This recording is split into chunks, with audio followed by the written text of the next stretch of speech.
We will defend these police officers. Listen to police officers' commands, listen to what we tell you, and just stop. The nation needs to realize that when we tell you to do something, do it. And if you're wrong, you're wrong. If you're right, then the courts will figure it out. We don't get to take the law, we enforce it. But at the end of the day, each and every member should go home safe. Sometimes the use of force is necessary. You need to comply with the police officer, the way the system was meant to be. Comply with the orders of police officers. Resisting arrest is a real and dangerous crime.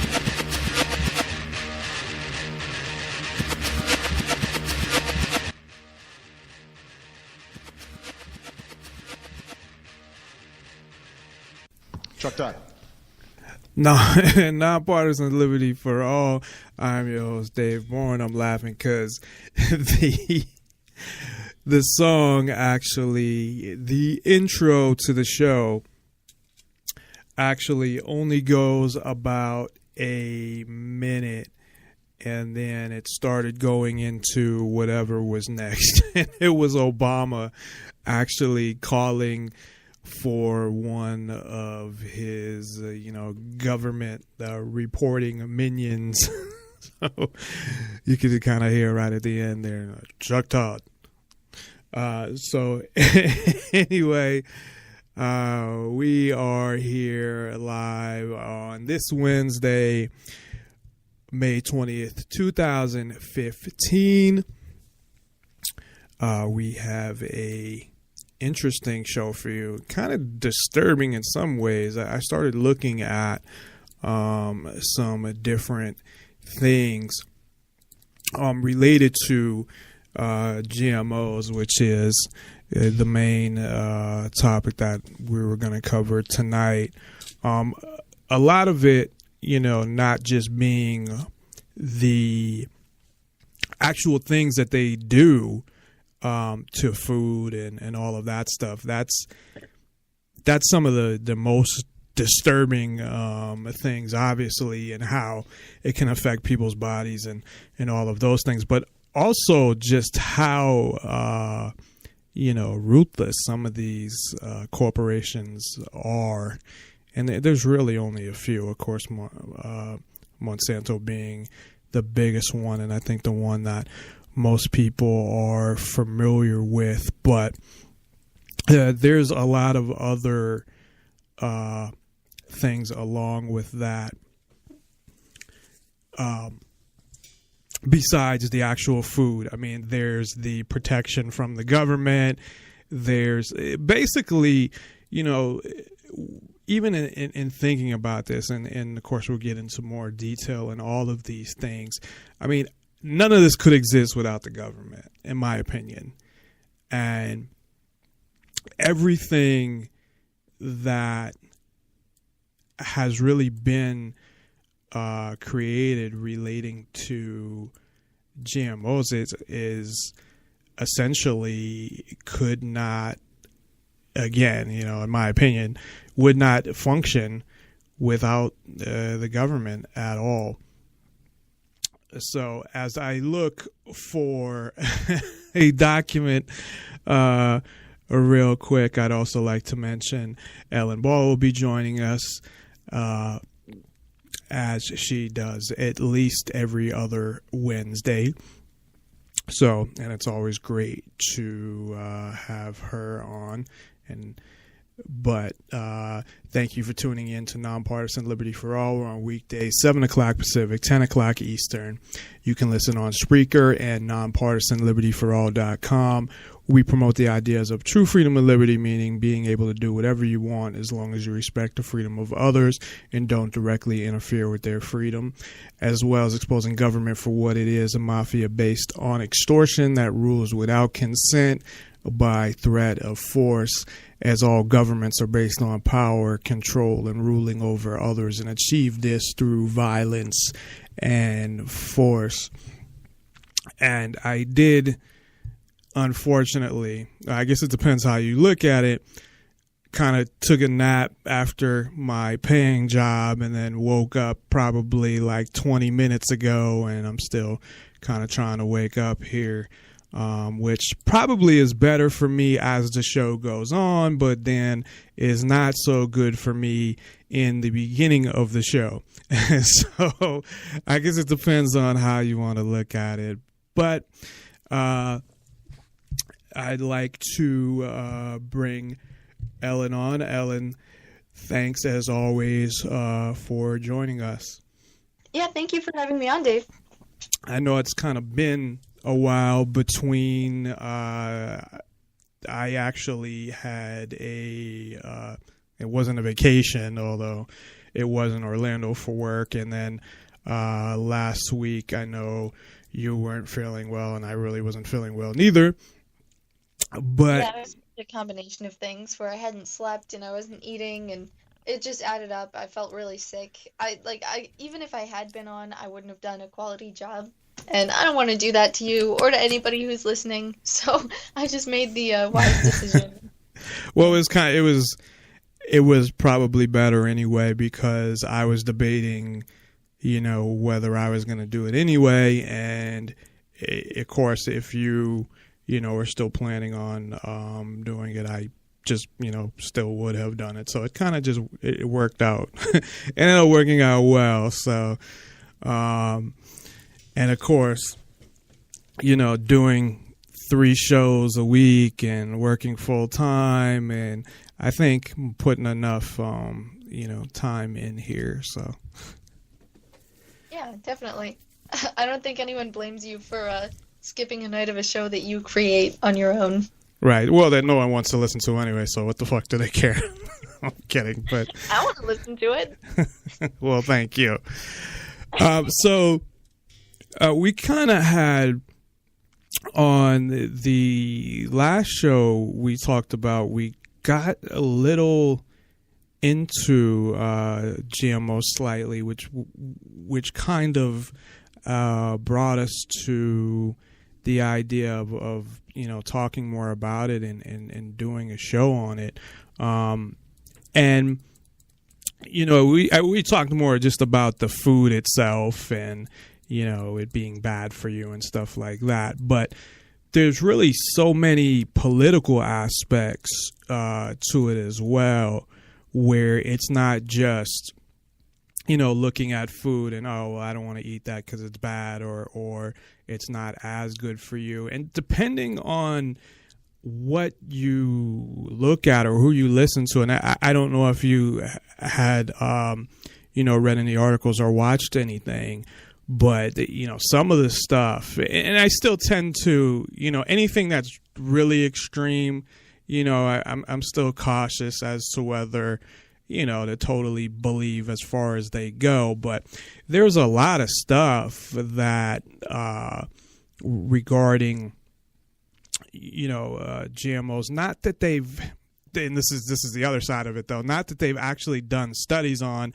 However, that really doesn't mean much neither, but on what they talk about as far as what it can do to your cells. And when you think about, there's like pesticides that I think there's something where it just explodes the cells of bees or something like that, and it kind of common sense is just like, okay, well, if you have some kind of pesticide, something you're putting on food and, bees are like exploding from it, that can't be good for people.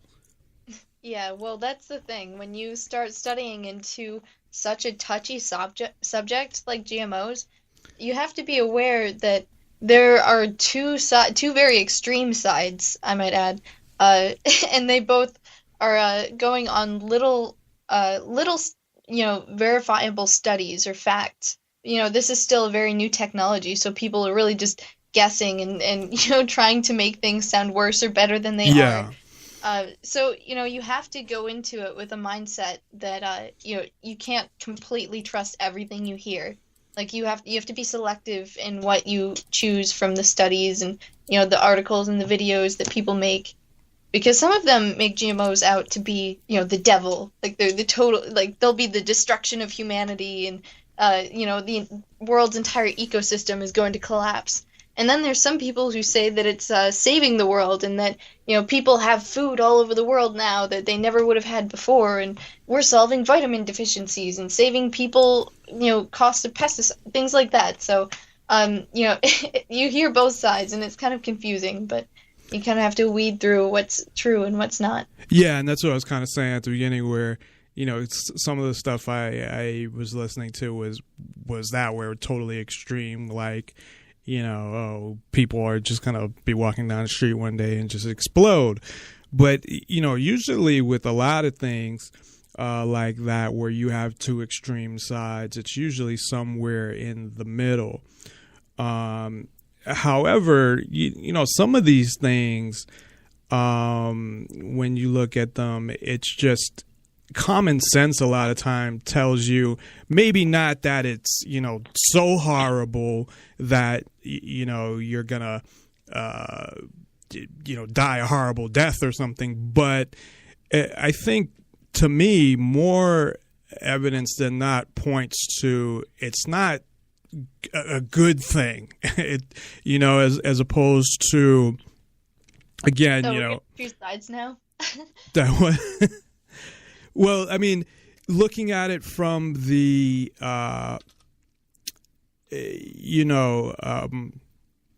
just some of the just common sense type thing, and we can get into more detail, but just like, like when you talk about something like just pesticides in general and the certain stuff that's being, sprayed on it, and it goes way beyond that. That I obviously lean more in the direction that it doesn't necessarily mean, again, that it's something that is so horrible, but it doesn't seem to be something that is a positive thing neither. Yeah, well, I guess I'll pick a side if we're gonna choose teams right now. I definitely, well, at least for a few reasons, I would lean more towards, GMOs not being a good thing. And, hopefully we'll be able to go into more detail in that. But you're right, it mostly is about just common sense. And, like, if you understand molecular biology, then to me it would seem kind of like a scary concept, just messing around with genes and not really knowing what we're doing. Yeah, I mean, you have that too, and kind of one of the things I started going into, because I've always related it to this, is cancer, and it doesn't, I don't think there's any studies that really they can relate it to cancer or anything like that. I mean, you can look at statistics and the increases in. Sorry, there was one famous study I just want to mention that everyone points to that's on the non-GMO side, and that's the study where the rats were fed nothing but GM corn and grew tumors. Yeah. But there's like scientific flaws in that study. But yeah, that's just the main one that everyone uses. That's like the universal thing that people point to when they say GMOs are bad, and this is why. Yeah, and you can see the pictures of the rats on the event page of the show. But yeah, you're right. That is the one, I think, because, just like anything else, they're looking at it like, how can we convince people? And look, we can take these shocking pictures of rats with giant tumors and, show, oh, look, it's because of this. And you don't, with any study, there's all these different variables and all of these other things. So it's really, hard to, I think, say that that's exactly what contributed to it. It no matter how you look at it, it doesn't look good. But yeah, that's true. But yeah. Moment. But I kind of, one of the things that I guess I look at it, and it's, I guess it's really one of the few ways, because again, there's not a lot of studies. But then you look at that too. I mean, why are there not a lot of studies? And maybe there's, financial reasons for that, because it seems to kind of start from the money, and that's what brings me to the whole thing with cancer as well, is that there's a lot of money in this, and that's where a lot of this seems to come from, at least, in what I saw. Well, I think you're right that it's related to money, but it's not so much that scientists lack funding to do these studies. It's that legally they are bound.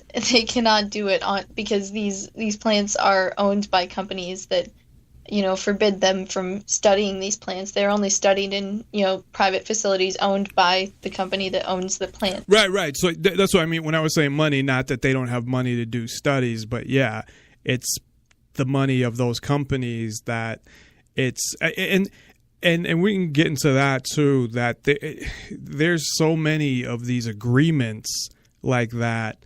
It's the insanity, and this is why I think, and when I'm saying money, I'm talking about the money that they're making, these, like Monsanto, and even if you look at the cancer industry, because the extent that they go to go after people and control stuff, and it's just, that's some of the stuff that, you can debate whether how bad it is for you, or how valid the mouse study is, but when you have people being brought into court and being sued because they're violating patents, I mean those are documented cases.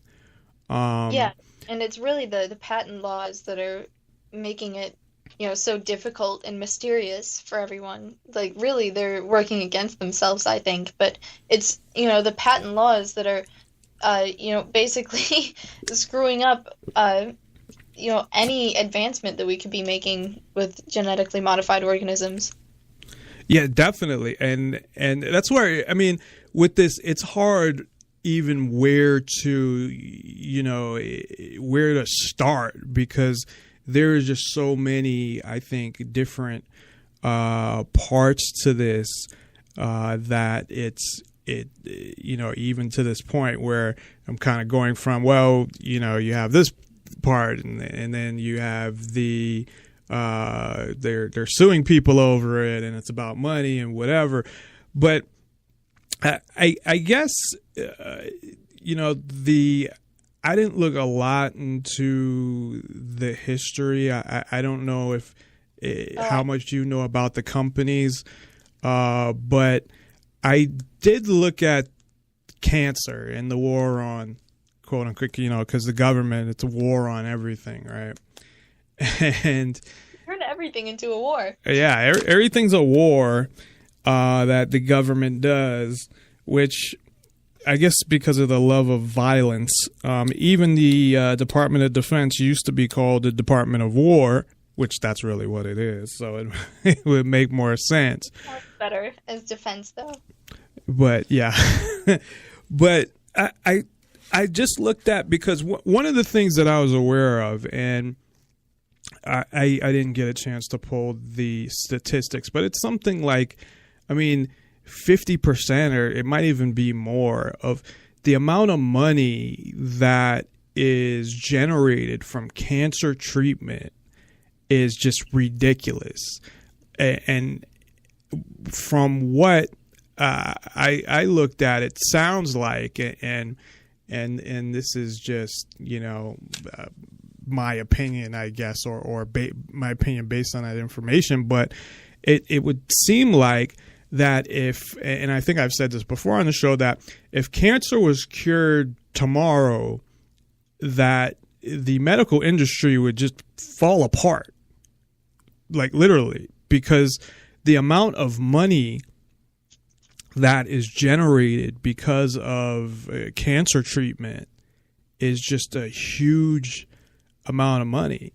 And, not to mention all the, donations and all that, but just all the money paid for chemotherapy or this medication or that medication or whatever goes into it. And I'm not necessarily saying that, again, there's not really a direct link there, but looking, I guess, is more of a theory. That sounds kind of like a conspiracy theory to me. Kinda. I guess it kind of is in a sense, but so I guess I guess we can start with that, but just a theory.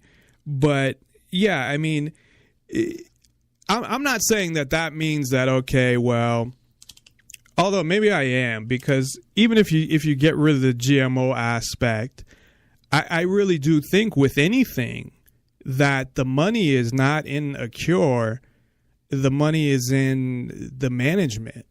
If you look at any disease, if you cure a disease, where's the money there? I guess unless the cure is so much money that like they can I guess make all the money that way. But I mean, once you cure something, that person, you're not going to get any more money from that person. But if it's something where they constantly have to take something, I mean, you even look at stuff like, the SSRIs, which are all the, antidepressant, anxiety, whatever, that you have to take every day for the rest of your life because they build up in your brain or whatever. And it's funny how that's what they push now. If you try to get something, because I even had this experience, if you try to get something and say, well, I'm just kind of stressed out right now, can you, just give me a prescription for like, something I can just take when I'm stressed out for like a month or something. They won't want to give you that, but they're quick to give you, no, we want to give you this that you got to take every day forever.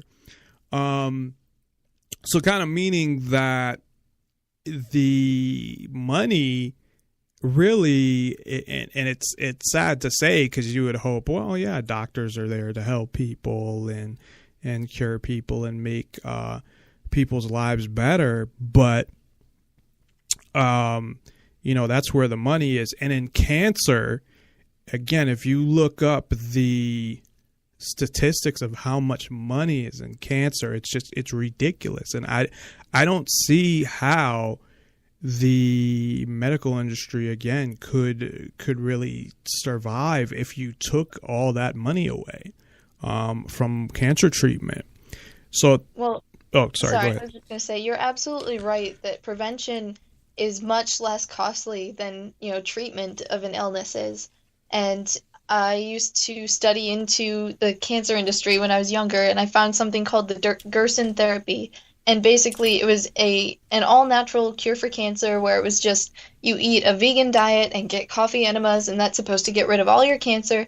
And it worked for a lot of people. Now, I understand there's more aggressive cancers that might not work for, but I feel like, you are onto something there, where the medical industry is getting paid by pharmaceutical companies to push certain prescriptions, and, that's why you find so many people on all sorts of drugs now.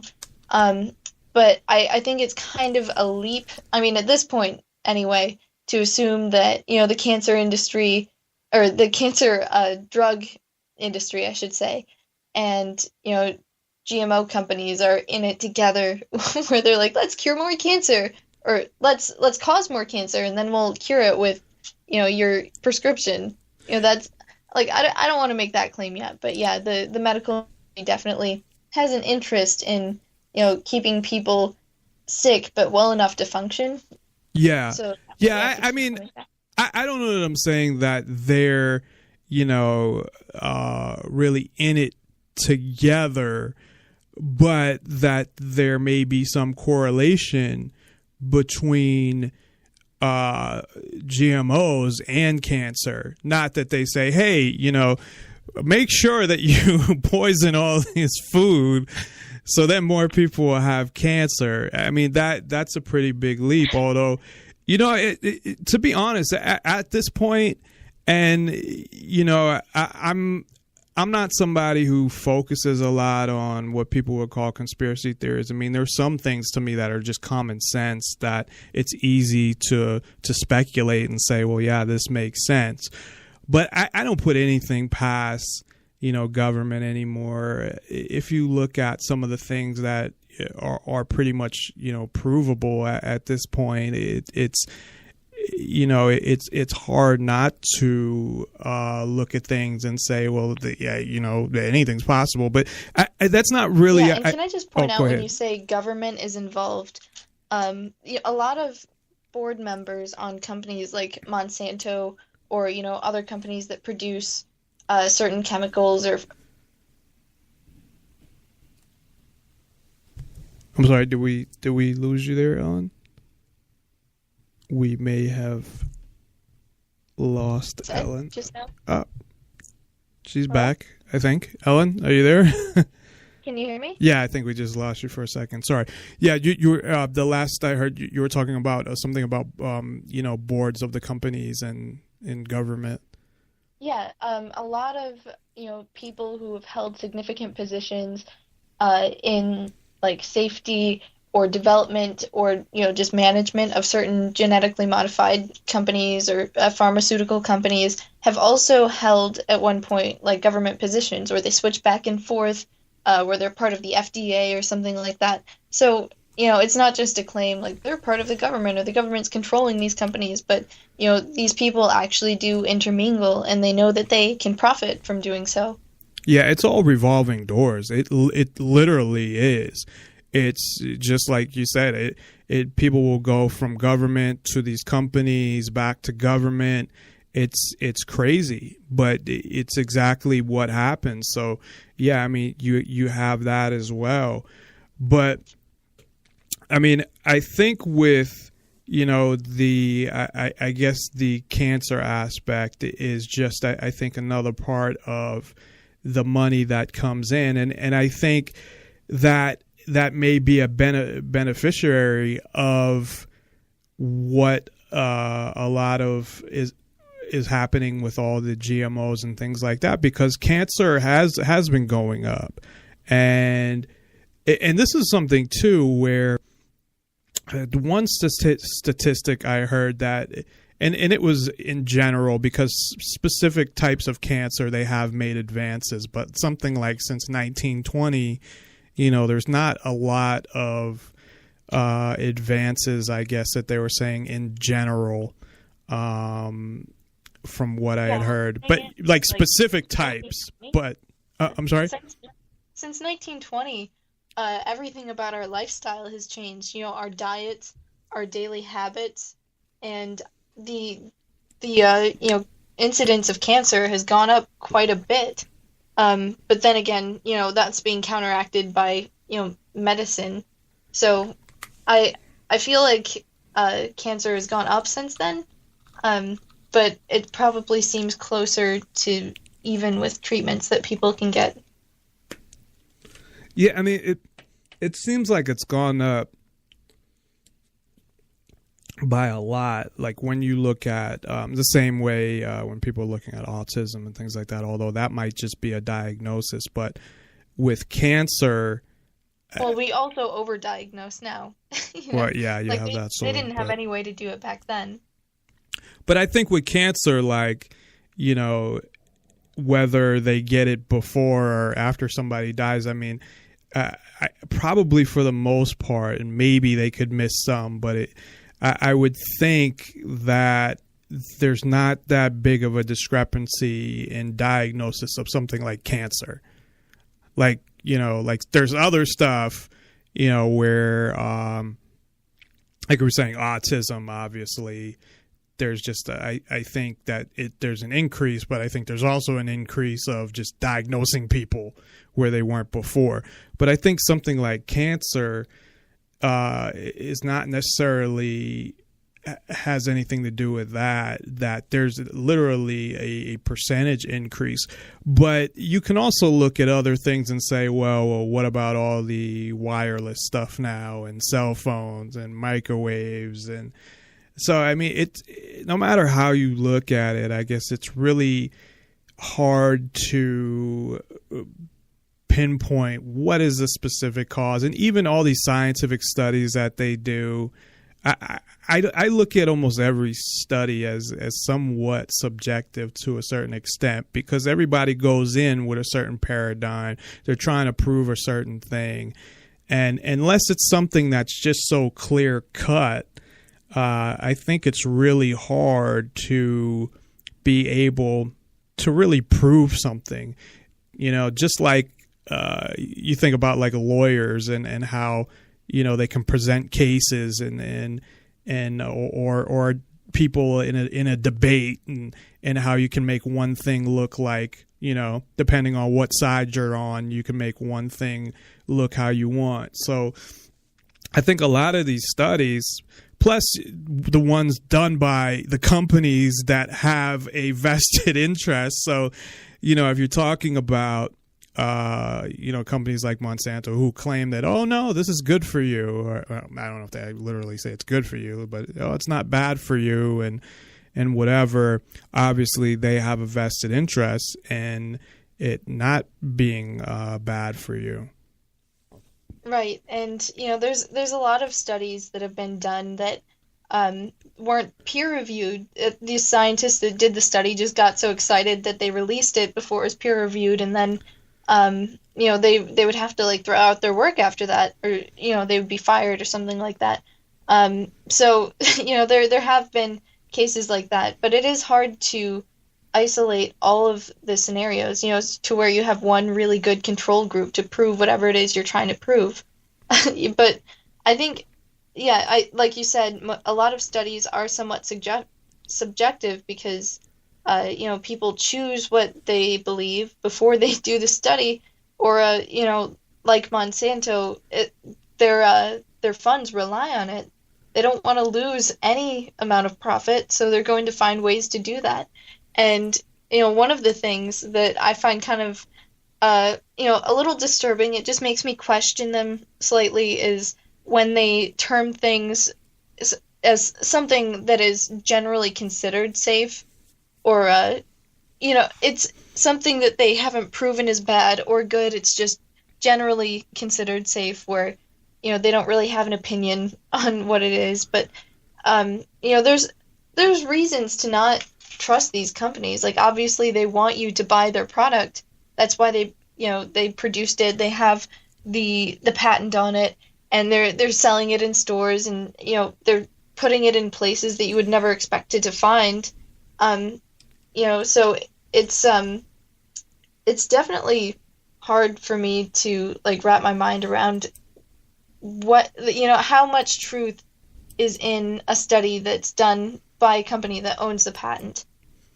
Right. And obviously they, you know, it's in their best interest. So I think one thing that most people would agree on is that it's in their best interest, and it does benefit them to do all the things that they're doing regarding, you know, however they're modifying food or whatever they're doing, that it is in their best interest. It does make them money.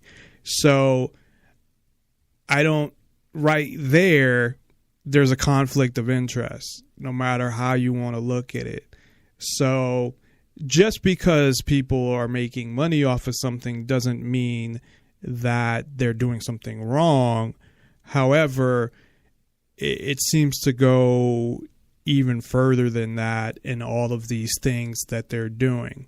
So yeah, there's reasons to not trust companies like Monsanto, there's actually a specific scenario in a town called Anniston where Monsanto had a facility, and they were leaking toxic PCBs into the environment, and all of these people were getting sick and dying, and they didn't inform the public. They just told the government, the local government, and nobody was ever informed. You know, and they quieted it down by settling in a lawsuit where they paid a ridiculous amount of money to keep these people quiet. But, you know, it's just something like that shows you can't really trust large corporations to be vested in your health and your safety. It's more so, how much money can they get away with earning? Yeah, and from what I understand, and I don't know all about the history of Monsanto, although I do have a friend whose father worked for Monsanto, and this is probably he's a lot older than me. He's in his early 50s. And so his father, probably worked for them, Jesus, in like the 60s or something, or in the 50s.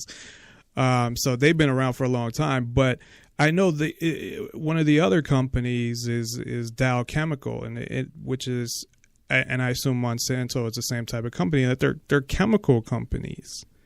So when you talk about food and chemical companies, there's just something that really shouldn't go together there. Food and chemicals, Well, I mean, food is just a specific arrangement of chemicals. It just depends on what arrangement you put together. But that's not the type of chemicals that I think they're talking about. You know what I mean? That's more ingredients. But they're like, I think a chemical is like paint thinner or something, or like, some type of chemicals like that. But there's something that the company actually sells called Roundup. That's Monsanto's main, source of income, or at least it was for the longest time. It was their main pesticide, and it's non-biodegradable. Like, they once advertised it as biodegradable, but took it off the bottles because they were sued more than once for false advertising. So, these companies do produce chemicals that sort of feed into whatever it is that they're selling besides that. And like in the case of Roundup, it's the Roundup Ready crops that they sell in conjunction with it. But yeah, I know what you mean by chemicals, like things that are dangerous or toxic to us. Yeah. And that's, those are the type of things that it sounds like, they're putting in there. And, the same way that there are so many things that the government has been able to not necessarily totally suppress, but, just hide or keep out of the mainstream. One that always comes to mind is jury nullification, where more and more people know about it now, but it's something that they somehow just almost made disappear just because they didn't want people to know about it. So you think about something like that, the ability of government to get rid of something, or to maybe not get rid of it is the right word, but to kind of suppress things or hide things. You would think it would be hard, because people always say that too. Like, well, they couldn't do that because all these people would know and they talk about it. And unfortunately, that doesn't ever seem to be the case. They know people have a short attention span. So if you can distract them with something else, then they'll forget about the original problem.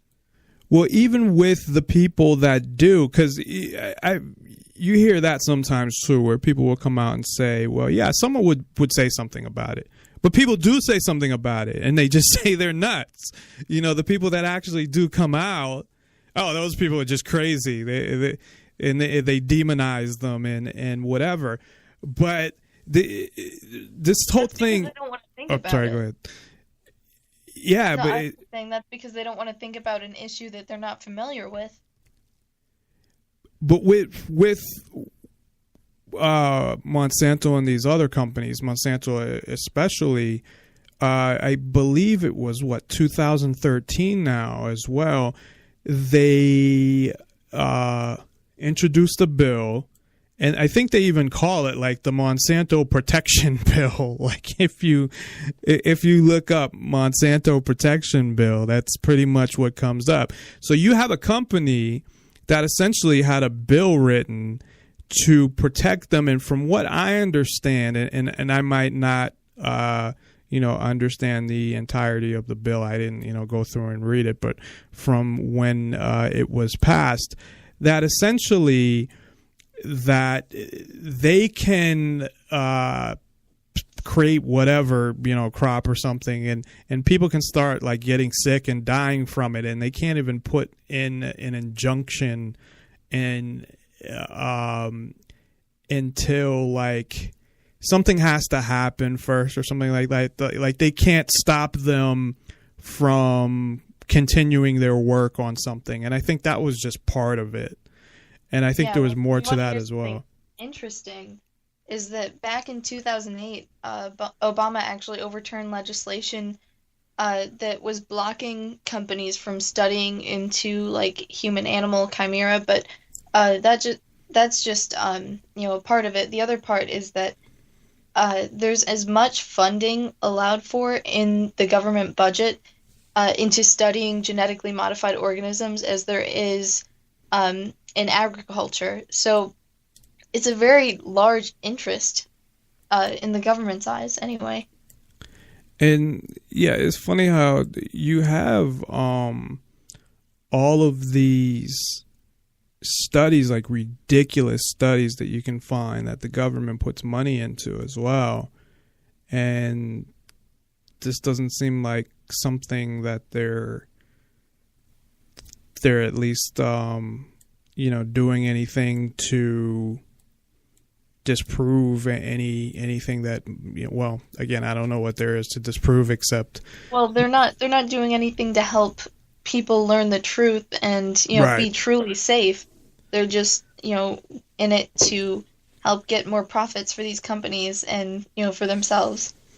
And that and this I think with this is a perfect example of really how the government operates and how much it has nothing to do with protecting people or keeping them safe or any of that.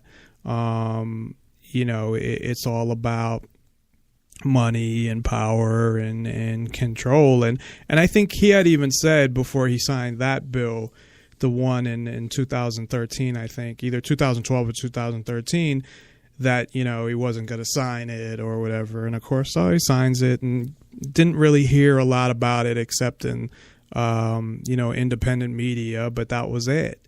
And you have what it seems like. And I think it goes beyond just stuff like cancer, but it's like you have a whole generation of kids that are going to grow up on this stuff or have been. And, you even have things like hormones that are injected into animals. And you have studies where girls are entering into puberty at a much younger age, than they did, say, 30 years ago. Yeah, and boys are like 6 inches taller on average now. And, a lot of that can be attributed to the growth hormones. So then that's where it goes to, and some of this, I guess, is speculation. And I definitely, a little later on, want to talk about how I think this would work without government at all, which I don't think any of it would even be possible. But, I mean, what is the real motivation behind it? And that's where, possibly is it just the money? Is it that much money that they're willing to, well, I guess if they're not doing any studies on it, who knows what the top people know? I can't see that or believe that the top people at these companies have no idea or just think, oh yeah, well, it's probably okay. Yeah, maybe it might, some people might get a little sick, but whatever, it's not a big deal. Like, what do you think that these, executives and these people that are making these decisions at companies like Monsanto, what are they thinking about? Well, I think they're mostly thinking about, how much profit is in it for them and, how much they can enjoy their time while they're still here and, pass it on to their children or whatever. And, there really is a lot of money in it. Think about how much you eat products that even contain a tiny amount of genetically modified organism. Like corn syrup is a big one because that's made from corn, and more than 90% of the corn grown in the U.S. is genetically modified. Yeah, that seems like the worst from what I saw with corn. That was what you had mentioned, earlier with the rats. That's from what I understand. I mean, that's really bad.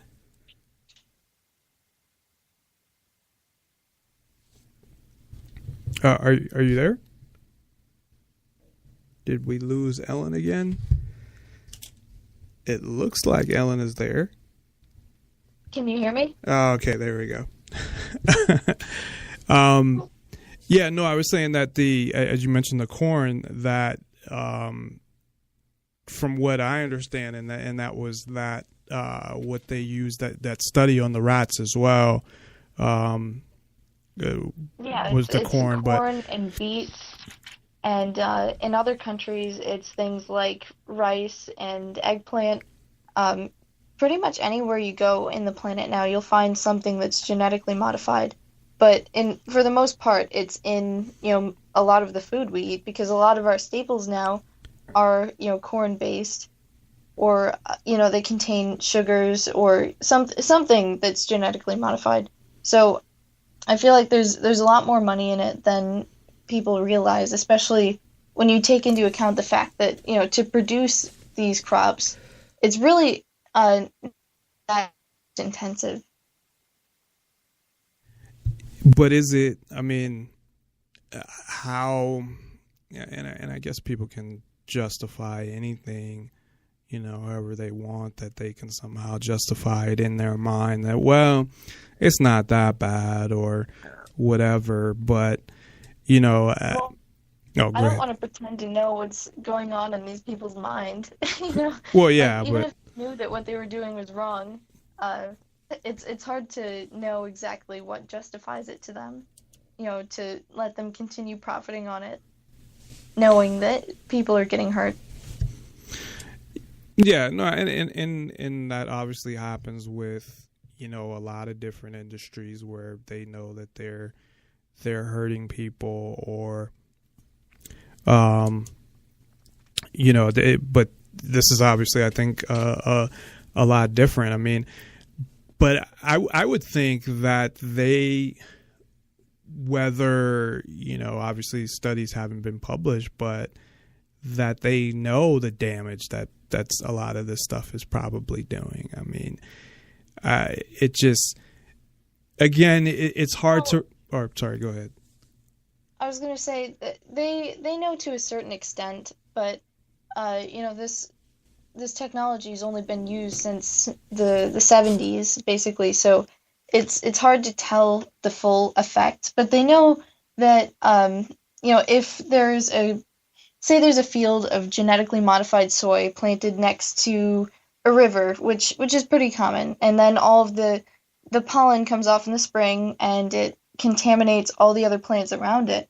Not only does that enter into the genetics of the plants that it lands on, but also other insects and animals that feed on those plants are going to experience the effects of whatever the genetically modified organism is, and usually it's something like BT. So if there's a bunch of caterpillars that are feeding on milkweed that's right next to a GM field, then they're going to be eating the BT pollen, and they will die off. And that might not seem like such a big deal, but think about the other animals that rely on those insects, like bats and small creatures. Like, those are going to start dying off too, because they're not going to have as much of a food source. So it's really a chain effect, and to fully understand it, this technology would have had to have been studied and used for, at least twice as long as it has been now. Yeah, I mean, I think the ramifications of it are, far exceed what most people would think. Almost like, if you take a disease that's airborne, and every time you shake somebody's hand, they get the disease. It just spreads through everything, through all these different ecosystems and things like that. And you know, that's one of the things, and that was the extreme side, but it, you know, it did talk about what it would do to, you know, the DNA of anything that it affected and how it would change it. And it's hard to know. I think that part of it, and maybe there's probably stuff out there on this too, but it wasn't something I got a chance to see, but exactly what they're doing, because I think some of the stuff they try to look at like, oh, well, we made a seedless watermelon and that's okay. There's nothing wrong with that. It's not going to hurt any, like to look at like the positive stuff that doesn't really do much damage or something, I guess. And I don't know personally that a seedless watermelon does anything bad. But I think the things that they're doing, you know, far exceed things like a seedless watermelon, you know, Yeah, where. that's true. It does extend far beyond that, but to even know, you know, how dangerous a seedless watermelon is to us, you know, we would have to, you know, study it through generations. And that's really where the damage takes place is, you know, over long periods of time, because it's not a sudden change where you eat the seedless watermelon and all of a sudden your guts explode. It's more Right. so you have It's over toxic time, proteins yeah. that are produced, and you know, the genes in your gut are you know, actually changed, and you know, there's, you know, little illnesses and you know, like random sequences of DNA that are just causing havoc in your cellular systems. So, you know, it's hard to tell, but I don't think that we're going to be able to see or study into it too much until, you know, there's a generation of people that are raised solely on these genetically modified organisms. And I don't even know if that's going to happen. And that's what they're trying to, you know, recreate in lab studies. But then again, you know, it's not as if people only eat genetically modified soy and corn. There's a whole lot of other things that are probably healthy and are, you know, acting against whatever effect they have. So you know, it's hard to tell, and something that is a very specific science, especially since we don't even fully understand how our own genetics works. You know, we've just recently Right. decoded our own DNA, and you know, being able to understand how all of these chromosomes code for different proteins, that's, you know, that's not something we fully understand either. But I would say just again, and I go back to cancer, I guess, for a few reasons, just because from what I understand, you know, cancer is a mutation of a cell, and it, you know, spreads and starts mutating other cells, which seems consistent, you know, again, with this is all speculation, so it would be consistent with speculation, but of a lot of the things, you know, when they're talking about some of the effects of some of the, you know, genetically modified things, and kind of like what you were saying too, though, if you have so many of them and they're, you know, I don't know the specifics of what's done to what, but maybe, well, this one's okay, but this one is not. And like you're saying, it's not something that, you know, you're going to know like the next day. I mean, you're not talking about things where it's a level of toxicity where, yeah, if you eat this, you're dead. It's over, you know, years and years and seeing what it does. But based on, you know, the cancer rates going up and things like that. And again, I'm not saying a conspiracy between them, but what I am saying is that it, you know, not only just looking at the literal statistics, but it just seems like the cancer is just everywhere, man. It's just everybody, you know, I'm sure knows somebody who has cancer or had cancer or maybe died of. It's just like, I think it's the number 2 or no, I think it's tied. It's right at the top, I think, between cancer and heart attacks, of the number 1 causes of death. And I don't know. That's hard to judge though, because I've, you know, there are studies that say that it's because people put so much of this in their diet, like it's meat or it's dairy or it's, something else like smoking or being in the environment where there's all of these toxic chemicals floating around in the smog. So, that could be anything. I don't know if that's, something that's directly relatable to GMOs, but it could be. Like, I'm not counting that out.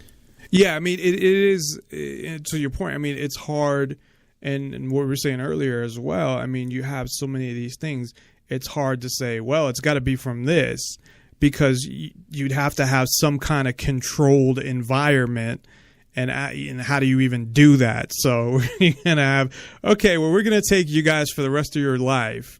We're going to have you in this controlled environment where you're not exposed to any of this other stuff like cell phones and TVs and microwaves and whatever, and lock you in a room or something. I mean, yeah, you can't really.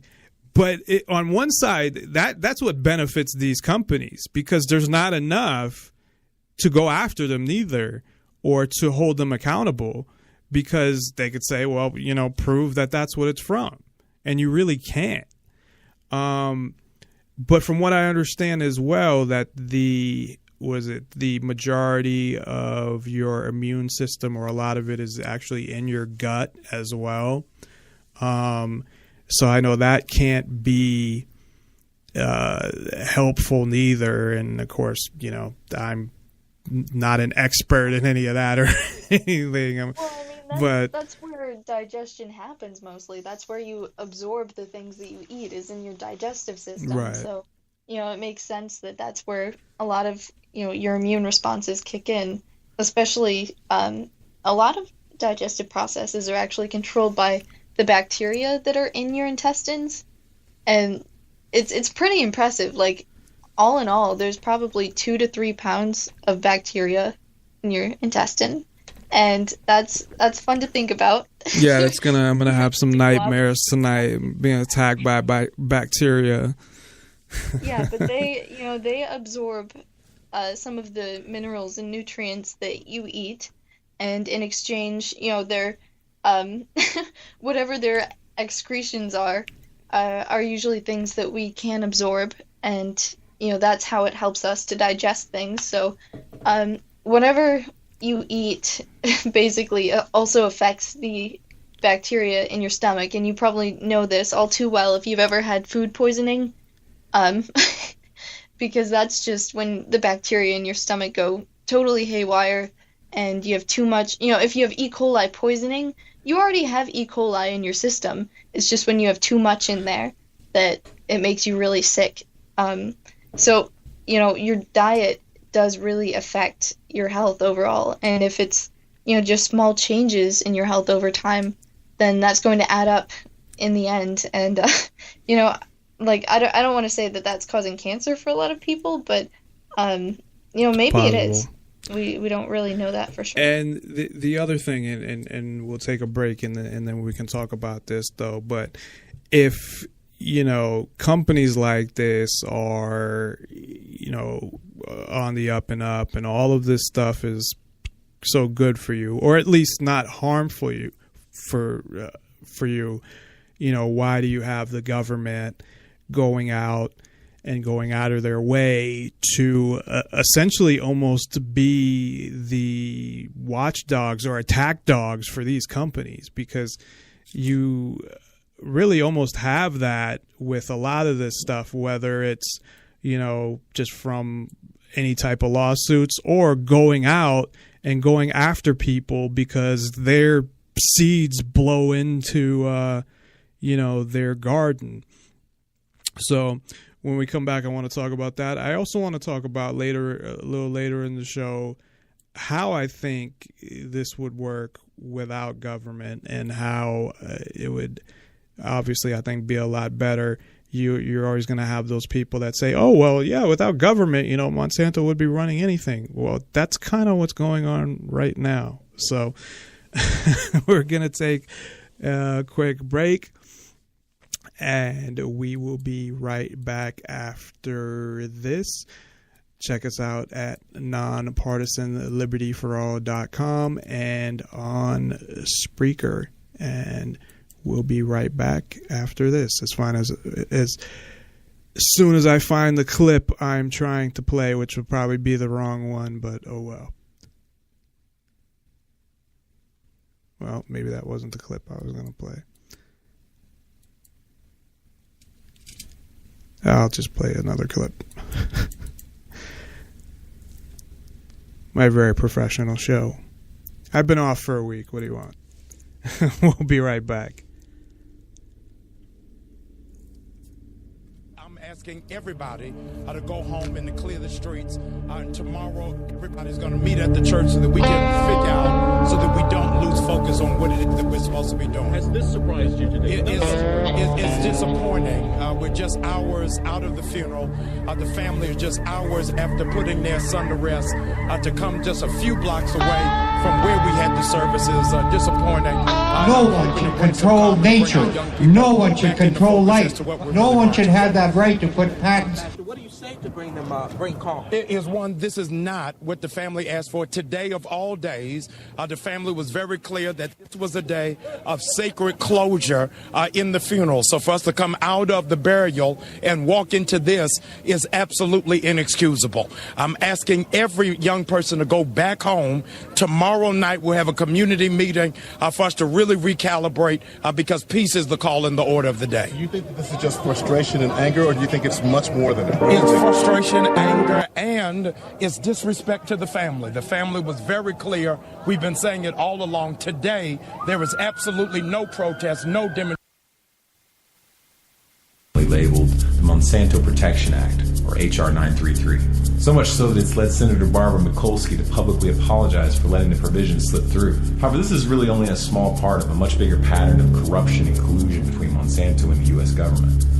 Senator Roy Blunt, a Republican from Missouri, who crafted the wording for H.R. 933, has been accused by Senator John Tester of having collaborated directly with Monsanto in the creation of the provision. This shouldn't be surprising considering that Monsanto is one of Blunt's top campaign contributors.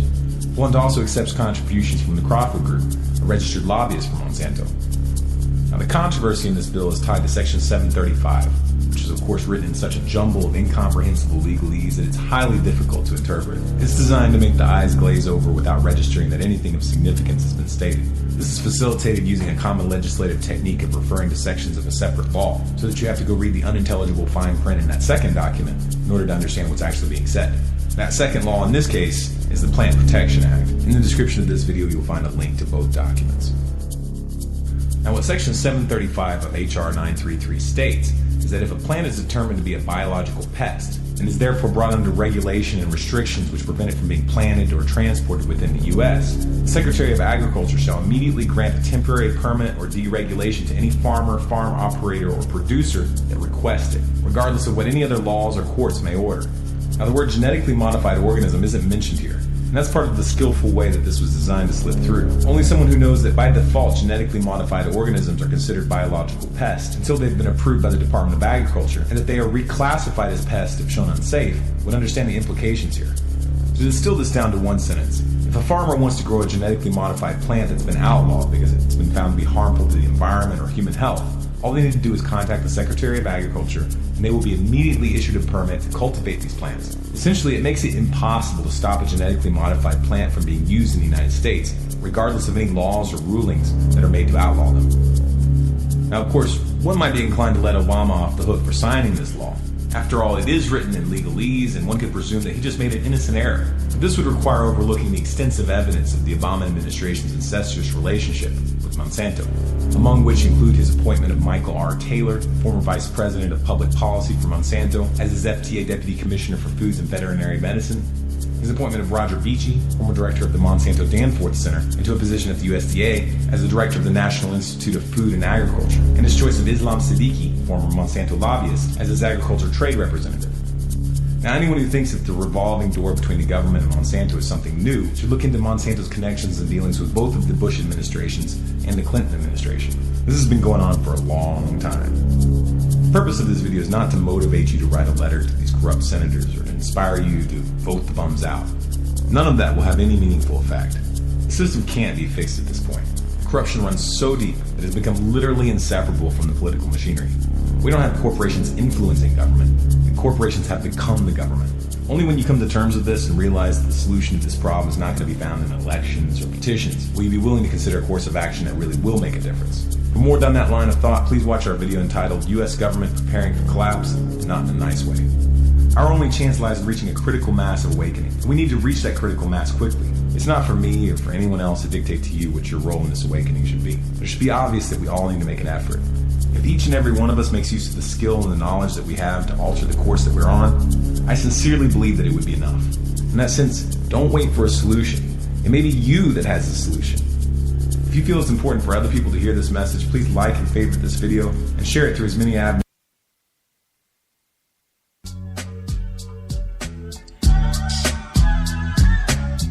Promoting the ideas of true freedom and liberty, Nonpartisan Liberty for All Radio with Dave Bourne. Nonpartisan Liberty for All, and we are back. Again, check us out at nonpartisanlibertyforall.com.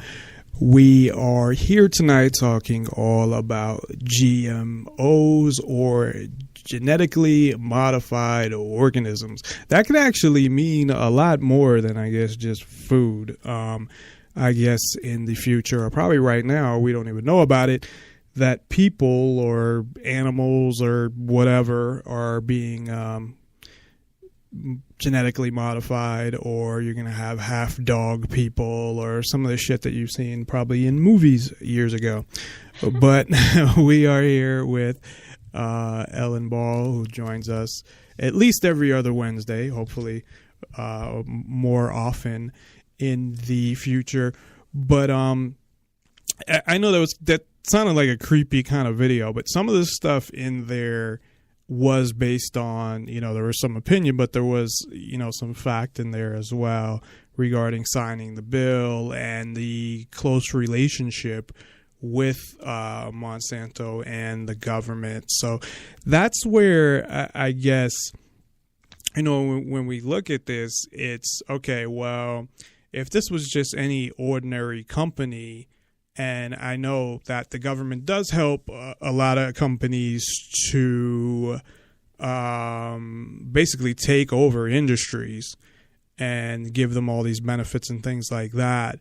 But there's not another company that I'm aware of. That doesn't mean that it doesn't exist just because I'm not aware of it. But with the type of relationship that they seem to have, that the government has with Monsanto. I mean, well, I'm sure there's a lot of defense contractors and stuff like that, but I mean, outside of those.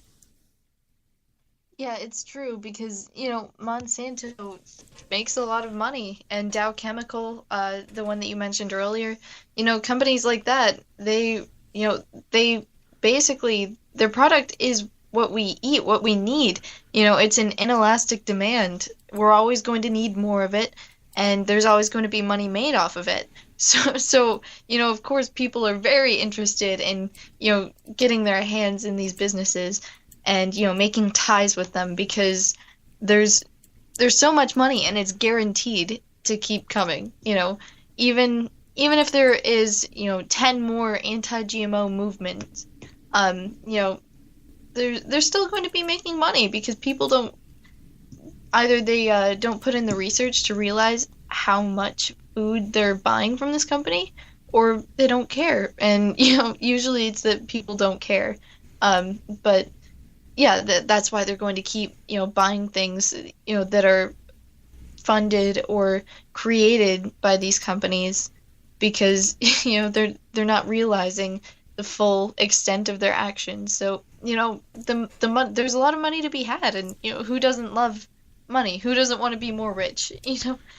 And I also wanted to mention, you said something earlier about half human, half dog, chimera basically, and I just want to refer to a story that I heard about while I was researching for this.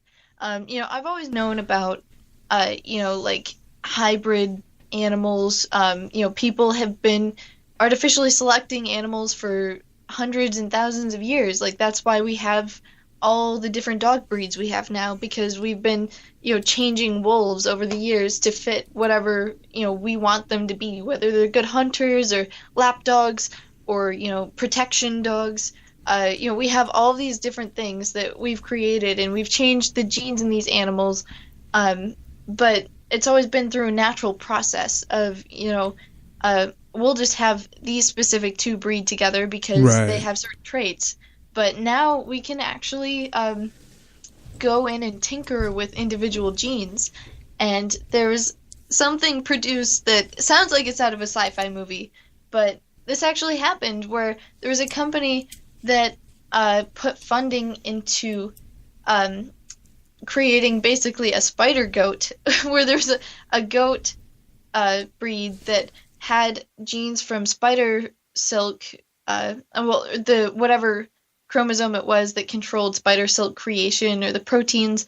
It was put into goats so that when they produced milk, they had that protein in their milk. So, they actually could milk goats for spider silk. And, we've been doing cool stuff like that for years, since this technology came out.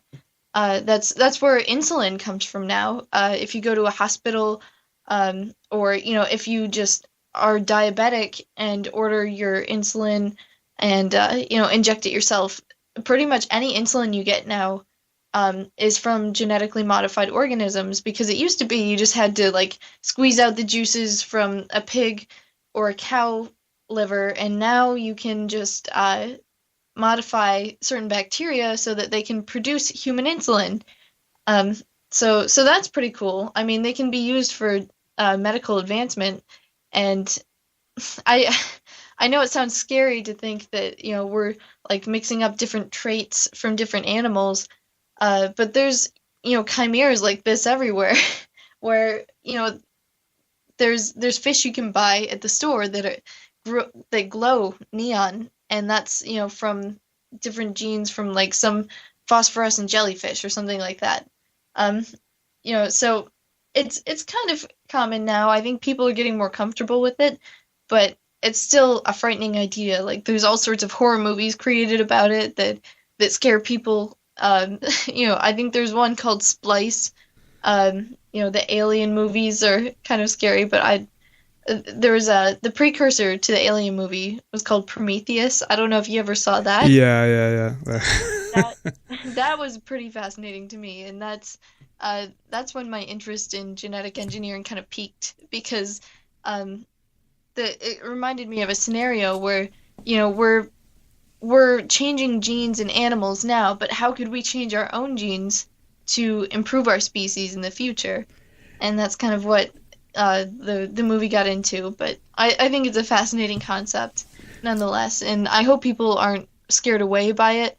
I mean, there are a lot of dangers that come along with it. I think, like we were talking about cancer before, that's always a danger, and new allergies being produced and things like that. But I think there's a lot of potential in the technology, even though it is something that we can't fully predict. Right now, we just have to, keep practicing and learn how to control it better. I mean, I think you have a couple of things there, because you have one, the difference between somebody, I guess, quote unquote, volunteering and being given stuff that they don't know what it is, in the case of, GMOs. And then definitely technology. I mean, there's so many things that can be done that are positive when you think of things like, people that are paralyzed and being able to, regenerate, cells or nerves or whatever, or all of these different types of things that can be used to improve the quality of people's lives. And really the scary part isn't always necessarily, I think, what the technology can do. It's who's getting a hold of that technology, and usually it's governments, and those are usually the scariest fucking entities, because the first thing, and you'll see this in every movie, what's the first thing that the government wants to use technology for? Well, it's for the military, for war. for things like that. And I'm sure they're doing, experiments right now where they're trying to create super soldiers and, all of these things like that. And if you look at movies like, my movies, the Bourne movies, where, they were feeding, not feeding, but they were giving them these special drugs and kind of, wiped out their memories and trying to create these kind of super type soldiers and stuff like that. So that's where I think the scary part really comes in, is the people that are usually the ones who have the means, the money, all of those things are governments, and they don't have the best intentions. Yeah, and if you think about it, it's even more scary because the government is the body that, controls IP law.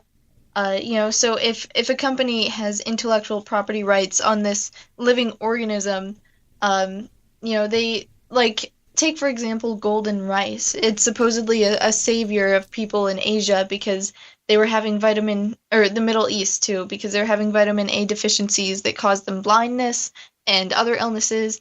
And this golden rice was genetically modified to contain vitamin A. So it's saving people's lives, and it's improving their livelihood, their quality of living.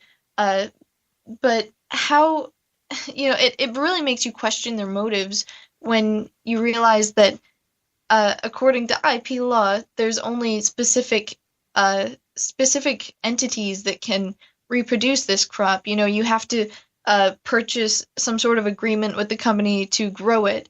So they're making money on it, but they're not letting anybody else get a hold of it. It's not as if you can spread this technology or this information, this life form around freely, like information on the internet. It's very controlled, and it's almost as if they don't want it in the hands of everyone. They just want it in the hands of people who can pay them. So that makes you wonder, what are their motives really to improve people's lives, or is it just for profiting? Well, and that's when you get into one of the things where the government essentially protects those companies, where and it goes to a ridiculous extreme. So there was that bill, which I think, again, there's more to it as well. It's something like it pretty much protects them from being sued as well. So I think the two main parts, it protects them somehow from being sued, and it also stops judges from putting an injunction, in something they developed that, people start to get sick or something. They can't just automatically stop them from making it. But you also have all of these cases of people or farmers that are being sued because a fucking seed blew into their farm. It's not even like they took the seeds. And first of all, I don't believe in intellectual property anyway. And how you can fucking create a seed and say, think about that for a second, how ridiculous that is. So even if you create the seed, right, and then, most plants, depending on what they are, the seeds somehow, like say flowers, they scatter off, whatever, and they plant new ones. And so you're going to patent those seeds and say, well, we have the right to these seeds. So if you grow anything with our seeds, and I don't even think they have to sell them, they're allowing these companies to fucking sue farmers. What it seems like to me is that, like they're doing with all these other companies, they being the government, that they're creating monopolies to be able to control everything. So it's like you can't even become a farmer, because no matter what, some fucking seed is going to get in there, or somehow you're going to be infringing on their ridiculous patents, and you're going to be put out of business. Yeah, well, the fascinating thing is that companies, they don't even have to create seeds. They just have to find seeds that have not been patented yet and change them slightly and define the change that they made, and then they can patent it.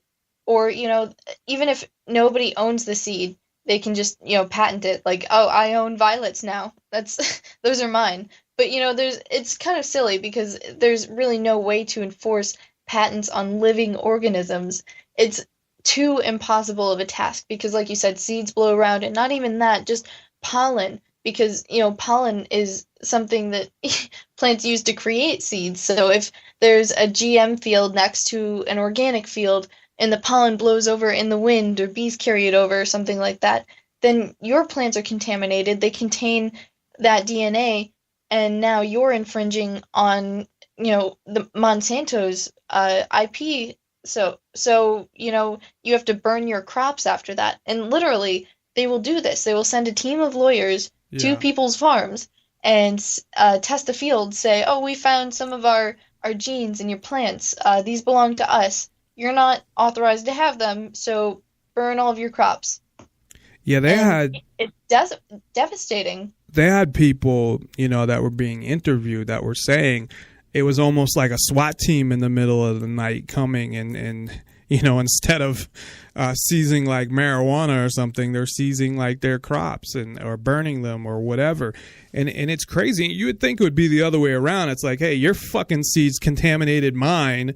But no. And the government is sanctioning this and, passing all these laws and protecting these companies. And I mean, I guess I don't know what their rationale is as far as publicly, if they even have said anything as to why. I guess they could say, well, it's for food because we have to make sure that we have food. I don't know. Well, I think it's mostly that it's easy for them to sway public opinion towards IP because they use the argument, well, these companies invested millions of dollars into the development of this technology, and they deserve to get their profits back. It's the same argument that they use for, art pieces. Like somebody patented this specific set of tunes. So, that's their only source of profit. You're not going to take that away from them, are you? But that's, leading people under the false assumption that, companies or individuals can't make money without patent laws. And, that's entirely possible because if you're the first person to create something, you're going to make the most money off of it, especially in the long run. So it's just the old argument, that IP is valid that I think makes it publicly justifiable. Even these ridiculous, like Percy Schmeiser is I guess he's the best known farmer who's had this happen to him, where his canola field was basically infected with genetically modified plants. Maybe it was a truck that drove by and spilled out a bunch of seeds, and now his fields are contaminated, and he had to burn his crops. But I think that happened in Canada, and that was I think I heard the most publicly. I think that was the one I heard about as well. Some video I was watching or listening to that because I remember it was in Canada, and I think that was the same one. Yeah, but really, it's just ridiculous, that they'll go to such lengths to protect their patents, and people think it's okay to own these ideas, these living organisms, but they spread exponentially. So there's no way to control it. There's no way to act, at least logically to me, it seems there's no way to enforce these patent laws. But they're laws, so they don't have to make sense. You just have to follow them. And I mean, I don't know what the end result of this is, because you're gonna have less farmers. You're gonna have just like like a department store like Walmart, where 99.9% is all one company, and it's different though in the sense that controlling the food is a lot more important than, controlling shit at a department store. Although I guess you can buy food at Walmart now too. But when you can control the food, I mean, that's kind of scary if you get to one or two companies that basically control the majority of the food production. Yeah, that's people's lifeline. That's how they survive. It's something they need all the time is food. People are never going to not need food to survive. So, like I said earlier, this is going to be a constant source of profit. And there's really a lot of money to be had from this. Like, for something like the Flavor Saver tomato that was created in the 80s, it was resistant to wilt, but individuals who were found growing this in their private gardens could be fined like 2,500 euros, which I'm not sure how much that translated to at the time. But if you were a company and you were found growing it, you could be fined 500,000 euros. So, they can still make money from this in really any way they can find, and it's legally justifiable. So there's not really anybody who can fight against them because, they've got the funds. They can draw out the legal battles to the point where you can't afford it anymore. So, most people give up the fight because they have to after a certain point. And that's where, and last night I talked a little about this as well, and we were talking more about, currency collapse and Jade Helm and things like that. But just the whole point that you have so many things that are going on, obviously, because if there wasn't, then I probably wouldn't have a lot to talk about, and I have plenty of shit to talk about because there's so much fucked up things going on. But, I mean, at what point, and I keep getting to this because I think, I was saying this last night, I think the majority of people, I honestly do, the majority of somewhat intelligent, or maybe that's giving them too much credit, somewhat just not stupid people, I don't know, that the majority of them, I think, realize that the people that are elected are not the people that are running the country or the government. Now, I'm not saying that they think that some secret cabal is, but whether it's, the millionaires or the companies like Monsanto or whatever, or a combination, of lobbyists and stuff like that, I think the majority of people realize that, it's from all this other influence, regardless of what it is. But yet the majority, well, really not the majority, I guess, vote and probably believe in all that shit. But knowing that you can't change the system really through the system. And of course, in what I believe, I don't believe in the system anyway. So why would I try to change a fucking system that I don't believe in using their, it's like already losing the game before you're starting. You have to play a game that you want to change by their rules. But what the fuck is there left to do, really? And it's like every day, and maybe I'm over, maybe overreacting, over exaggerating. I don't think I am, but and of course I'm on a show anyway, so that's what I'm supposed to do. But I honestly feel that way. But I mean, at what point? I mean, where do we get to a point that it's like, okay, well, this isn't working? I mean, yes, we can go and protest. Yes, we could, I don't know, try to boycott stuff, or definitely getting, I think, the message out there is important, and educating as many people as possible. But it's like a dam where you have all these holes that keep, you plug up one hole and there's another and another and another. There is just so much. So even if you're able to change some small things, and I think you can more on a local level, and it depends on where you are. I know New Hampshire is a better place to be than some other places, maybe to change things on a state or local level. But at what point is it like, okay, we can't do shit because for every little thing we do, they do, 100,000 things that, now we got to deal with those. Yeah, well, you're right. In a lot of cases, the latter has been kicked away where, there's certain regulations and laws that have been built up so much. Companies have so much money now.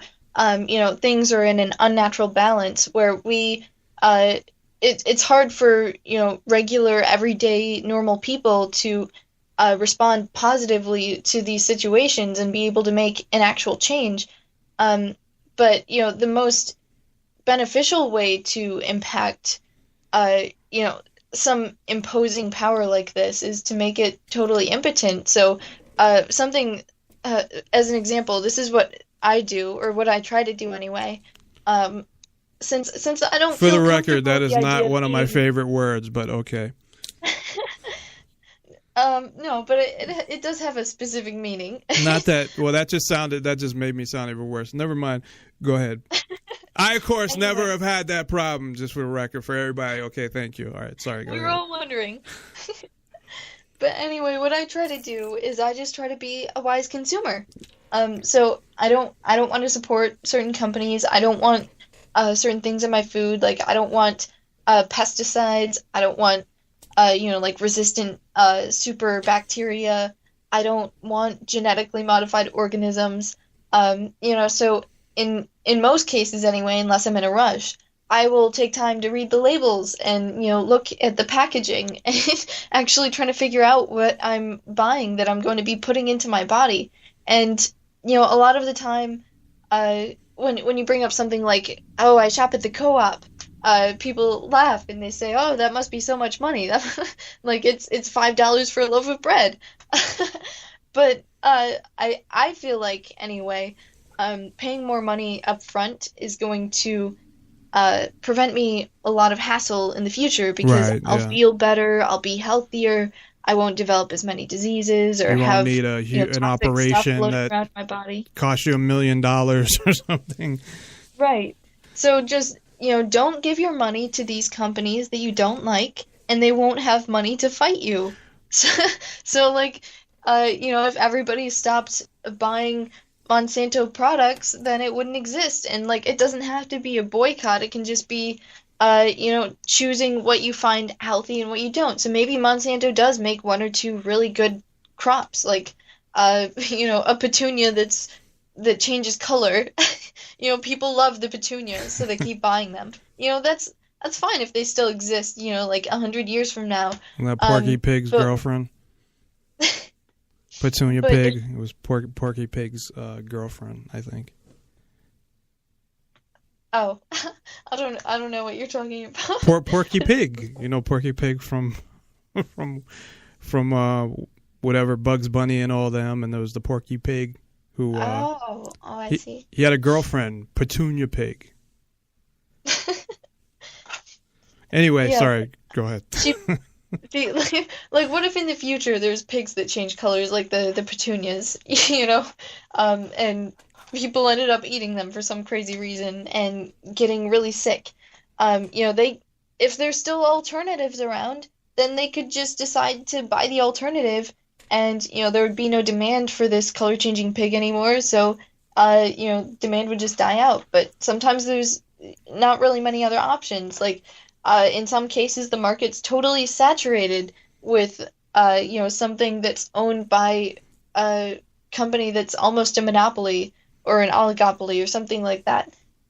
So maybe the only option for, cornflake cereal that you see in the aisle is all genetically modified. There's no organic, non-GMO cornflakes. So No, you there have is. to buy the GMO There is version. literally everything, because I do buy all organic food that I buy at the store. My problem is a lot of times, especially if I'm at work and I didn't bring anything, and then I'll have to go buy something somewhere, and that food is probably really shitty. But you can literally buy anything you can think of organic. Whole Foods has tons of stuff, and you have other places as well.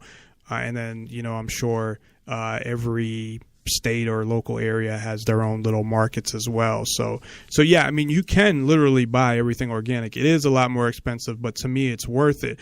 But, you know, something like that is something that you can do. I don't know how much that's going to change things for anything else. If a bunch of people did it, it would help. It's definitely going to help you personally or anybody that does that. But I'm even saying, and maybe I'm just getting more negative or something, but I'm saying, okay, well, that's great. I got organic food, so that's going to help me. At least I'm going to be healthier. And I literally, when I started eating organic food, I could totally tell the difference. And I've talked about this before. And it tastes so much better. It does. It's so much fresher. It's you can totally tell the difference. I even felt healthier. And then I started drinking Pepsi again, and that fucked me all up.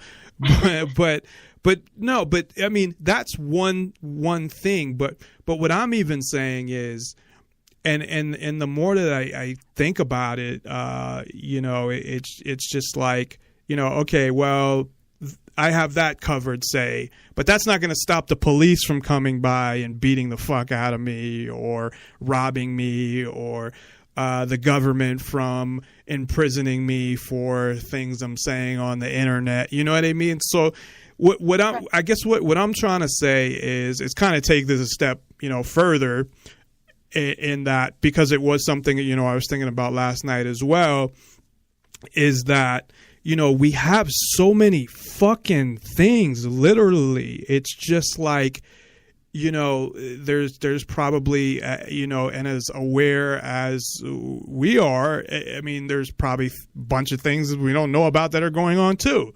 You know, that's public information, but I mean, they're good at hiding it kind of in plain view, where, yeah, if you go on all the government websites every day and have nothing, you know, no job, I guess, and don't sleep, maybe still even then. So it sometimes it feels like it gets to the point where, you know, maybe you can change some small things, but it's almost like getting to that point where you're being attacked from every fucking possible area. And how do you even fight back? And when I say fight back, I'm not necessarily meaning physically fighting back, but just how do you combat that anymore? Well, there's a lot of different ways. That's why there's so much activism that exists. Even here in New Hampshire, you know, people go out cop blocking. They do jury nullification outreach. The Robin Hooding was one of those things where they were trying to, you know, visibly impact the income of the city government, and they succeeded in doing so, but also made everyone hate them. So, well, not everybody, you know, right? What's that? Not everybody hated them. Well, not everybody, but largely in the public eye, they were viewed as jerks and idiots. Which is insane, because they were helping people. I mean, oops, something just fell.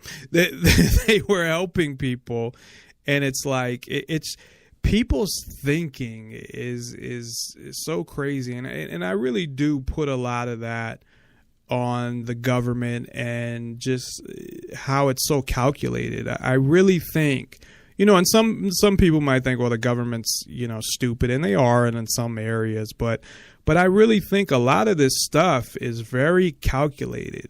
Just like, and the example that I always bring up is, you know, a political campaign, and they hire, you know, all these experts that will even test like words or phrases or whatever and see how they test. And I think they do that with everything. I'm thinking that they have these people that propagandize every little possible thing to influence opinion, to influence this, to influence that. And I honestly think they do that. And maybe I'm overthinking it, but it seems very calculated, a lot of the things that the government does. Yeah, and also you have to consider this has been going on for years and years, you know, since I guess the biggest example would be like World War II. You know, there's a lot of propaganda, like pro-war stuff. You know, Rosie the Riveter.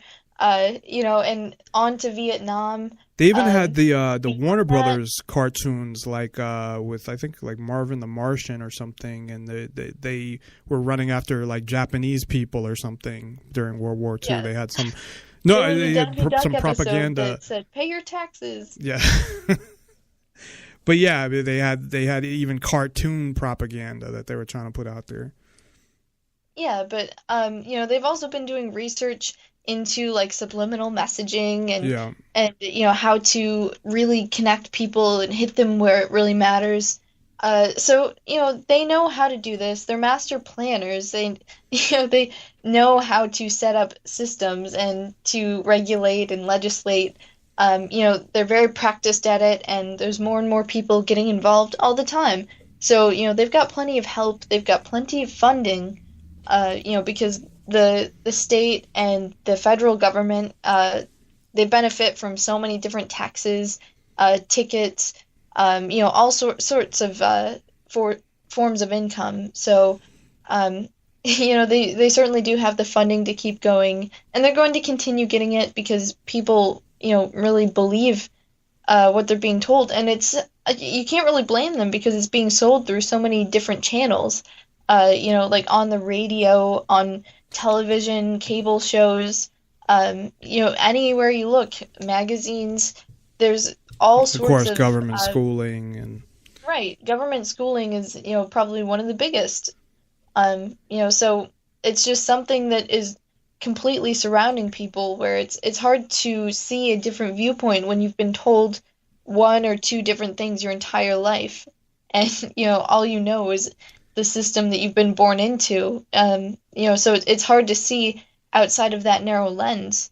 So I can't really blame people for being complacent, but at the same time I want to I want to be angry because I know, but they don't. But then again, like, I didn't know at one point, and it's totally possible that in a different reality I could just never find out. So maybe all it does take is just being public with your decisions. Like, yeah, I don't buy this brand because I know that it makes me feel like crap afterwards because there's all of these preservatives and GMOs and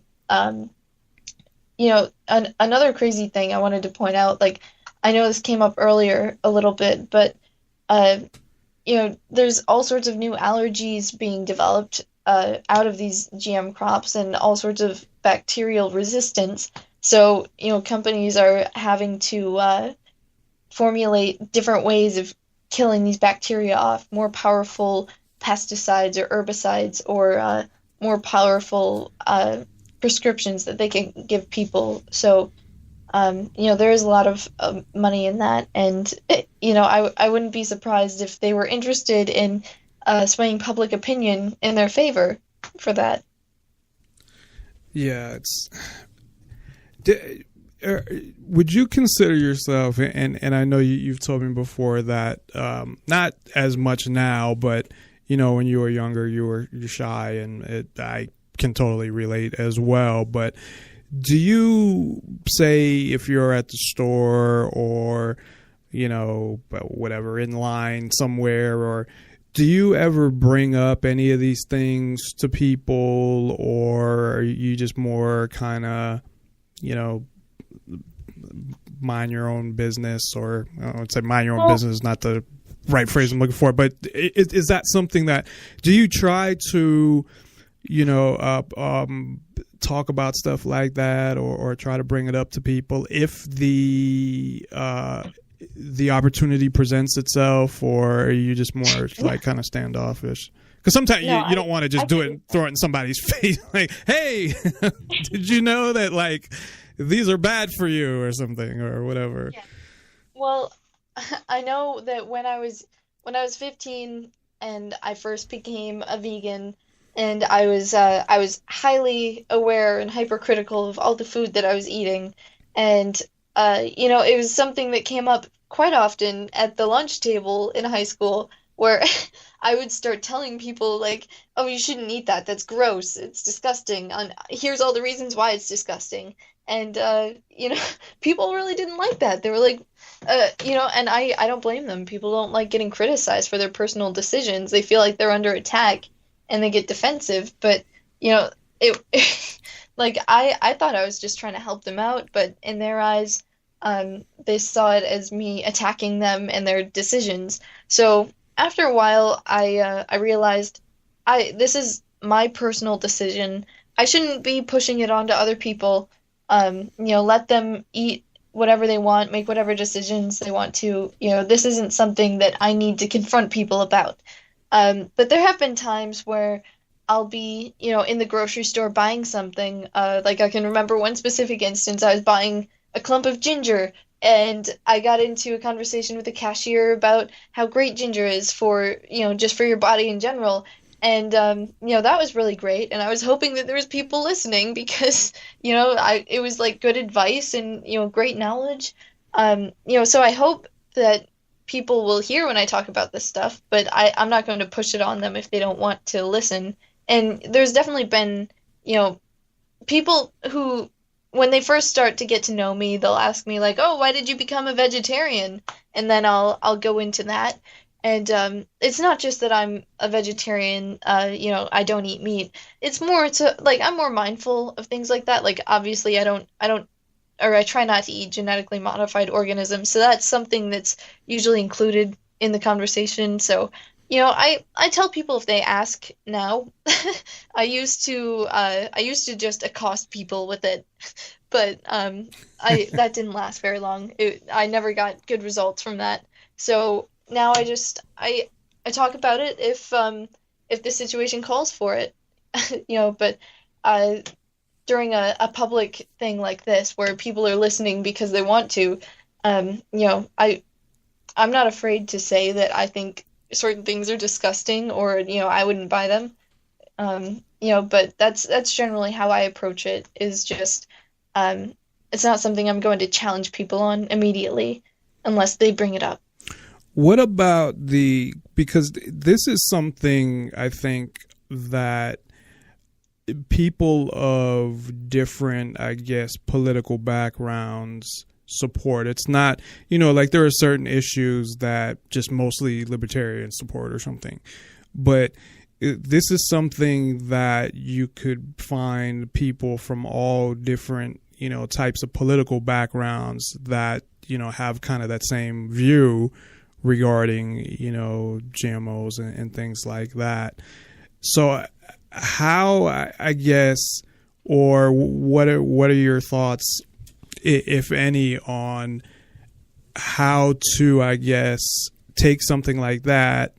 And it kind of, even with something like cop blocking is kind of the same thing too, where you have people that are totally just all over the map, that still see the problem with cops. But from looking at something like GMOs and then trying to show how, it is or can be seen as more of a libertarian type of idea there.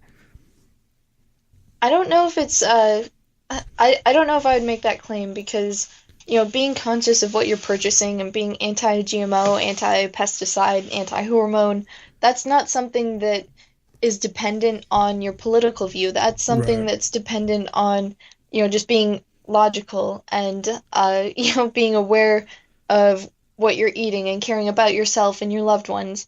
So, I guess you could say it's more libertarian because libertarians generally look into issues like that more, where they try to be more aware of their surroundings and knowing what's going on and being just knowledgeable about how they're living their life and really aware and conscious of their lifestyle.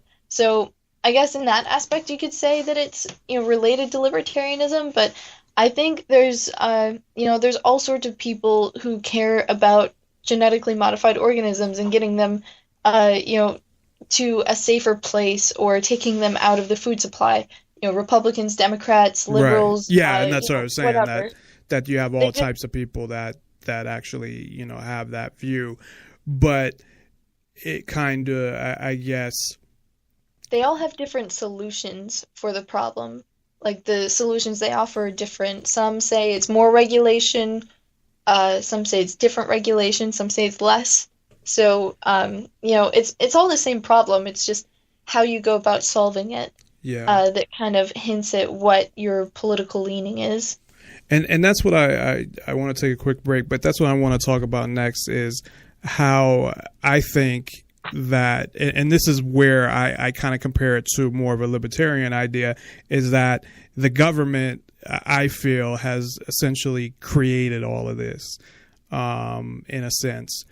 And by, obviously letting this company get away with whatever, building it up where, nobody can compete with them and things like that. So we'll take a quick break.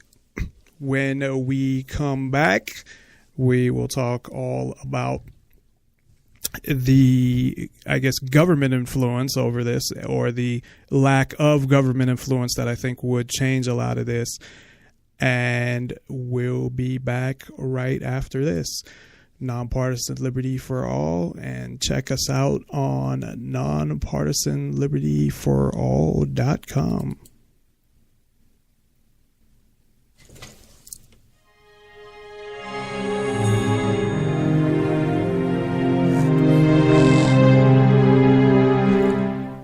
Well, Otto von Bismarck knew something about the nature of government, and he said there's two things you don't want to see being made: laws and sausages. Well, as patriots, we want to know what goes into our laws, and we want to know what goes into our food. Now, we've had over and over again examples of large corporations using the government to punish their competition, to go after small businesses. Think about what the milk industry is doing to raw milk producers. And we've seen them use the government to protect them and even to lie. Look at the food labels and how they are blatantly lying on the food labels and not telling people about the presence of genetically modified food and what you're buying. But we've never seen anything more blatant and more dangerous than the Monsanto Protection Act. Anthony Gucciardi writes, "Are you surprised? Monsanto openly wrote their own Monsanto Protection Act." He said, "It should come as no surprise to many of you to find out that Monsanto actually authored the wording of its own Monsanto Protection Act, hidden in the recently passed and signed Continuing Resolution Spending Bill." He says, "Monsanto is now immune from federal courts regarding any suspension or action on their crops that have been deemed to be dangerous to the people or in the environment." And here's what that means. He says, theoretically, 1 million studies could find that Monsanto's latest creation was causing a massive cancer wave. And under this law, Monsanto could continue to peddle the crop to the public. Now, in spite of the fact that an activist organization called Food Democracy Now! At the last minute was able to get 250,000 signatures on a petition to Obama to try to stop this, Obama signed it anyway. And in this article and another article from Mike Adams, we look at exactly how this happened. In this article, he focuses on Senator Blunt, who is from Missouri. He's a Republican from Missouri, and he's the one who actually wrote the bill most blatantly. But we also have, this is a bipartisan criminal action. Not only did it involve Obama, but it also involved Barbara McCluskey, a Democrat senator. As Mike Adams points out, and Obama betrays America yet again by signing the Monsanto Protection Act into law. He says that in this hidden backroom deal, Senator McCluskey turned her back on the consumer, environmental, and farmer protection in favor of corporate welfare for biotech companies such as Monsanto. That's a quote in the article from Andrew Kimbrell, Executive Director of the Center for Food Safety. Now, this new law, as he says, automatically it forces the USDA, U.S. Department of Agriculture, to automatically approve all GMO planting permits sought by Monsanto and other biotech firms, effectively granting Monsanto dominion over the U.S. government. This is, by its very definition, fascism.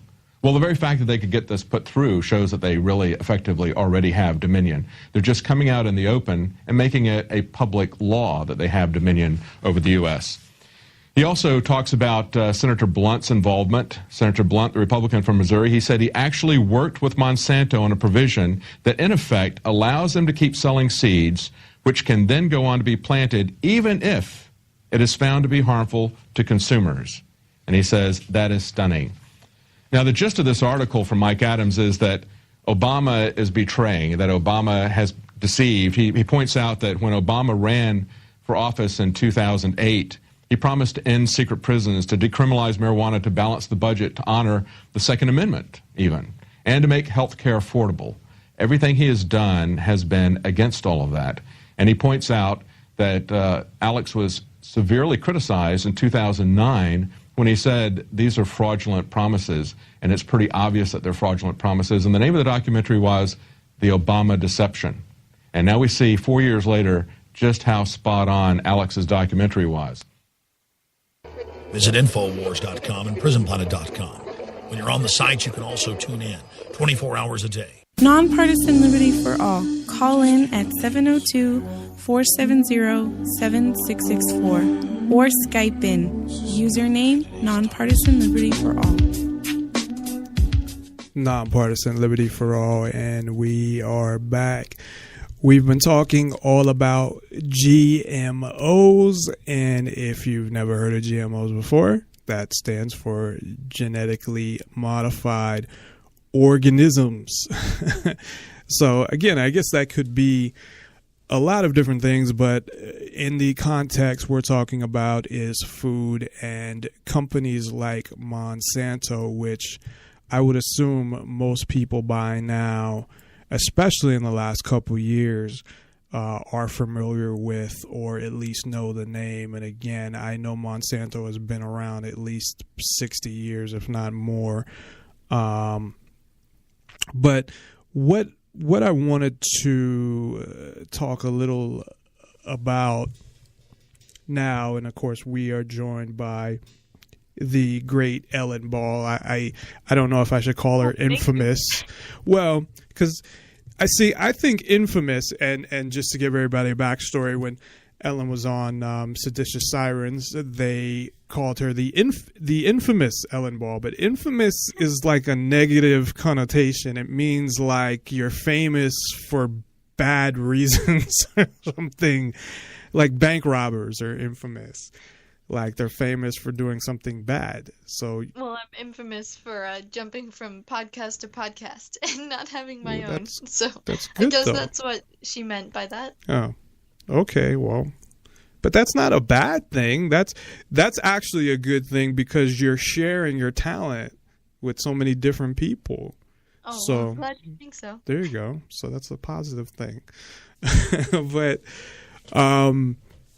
so before we went to break, I brought up just what I think is a lot of the causes of this being, I don't even know if I would say a lot. I'd probably say all of them for the most part. But I guess I wouldn't put 100% on government, maybe 99.9%. But if you look at all of these things, and this is where how, and I was asking you earlier about, how people of different political persuasions support or not support GMOs, but don't support GMOs. But the libertarian kind of side to that, to me, is that government being the ones who have essentially, I think, created this. Because one, I mean, and you have this with basically almost every industry now, is you have the government, whether it's through regulations, barriers to entry, various tax breaks. Not that I think any taxes should be paid by anybody, but if you have one company who has to pay a bunch of taxes and another company doesn't, obviously it gives an unfair advantage to the company that has to pay the taxes. But looking at that from the standpoint of, one, they're building that company up.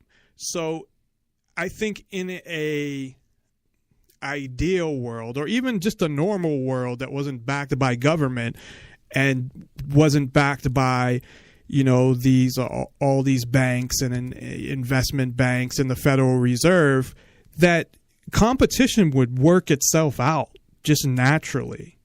So I don't think you'd have any companies like Monsanto or Walmart or anything, because I think what would happen is they wouldn't be getting all these benefits.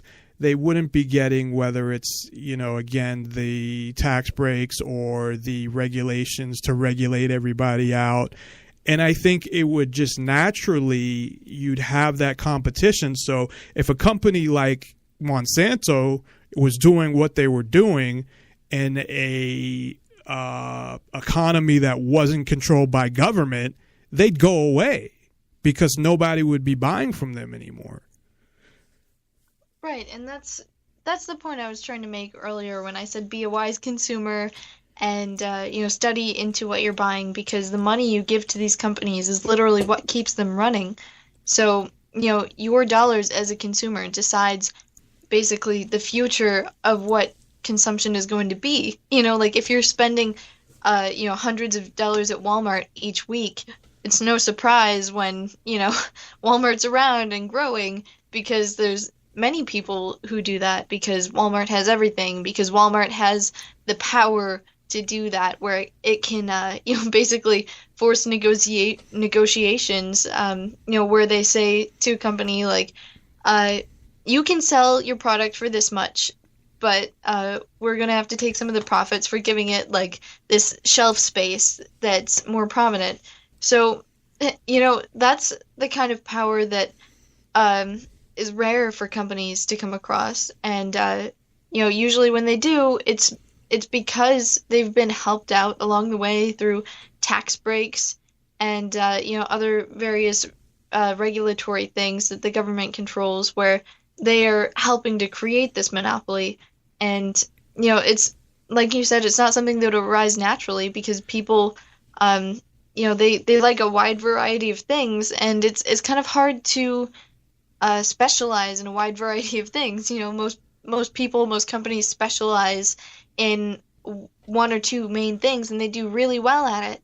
Whereas now there's all of these companies that are, getting a vast amount of cheaply produced products from like China, and they're importing all of this stuff, and that's somehow cheaper because they're avoiding all of these other costs that companies that produce in the U.S. are having to pay.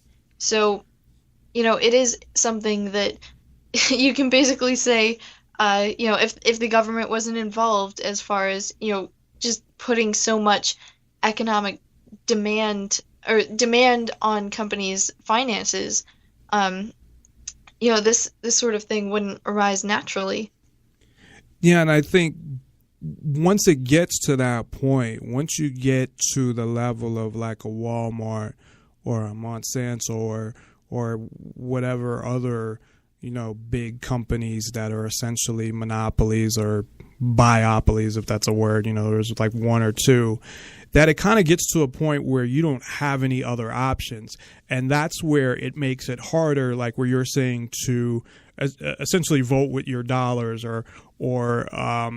so when you have a structure how it would normally be, where none of these companies are that big, it's a lot easier to do that, because you don't need as many people to put somebody out of business. Whereas when you have a company like Walmart, I mean, you need literally tens of millions of people to stop shopping there to probably put them out of business, as opposed to, much smaller companies.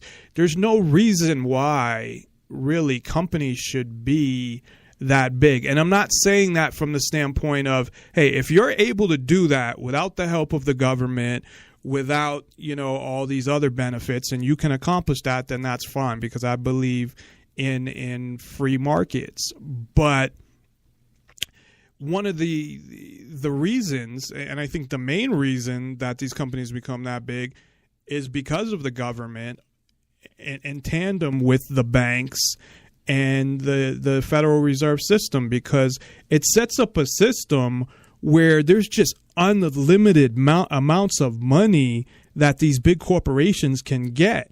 They're not going to give it to the little, small business, but Walmart probably has access to, billions of dollars if they want.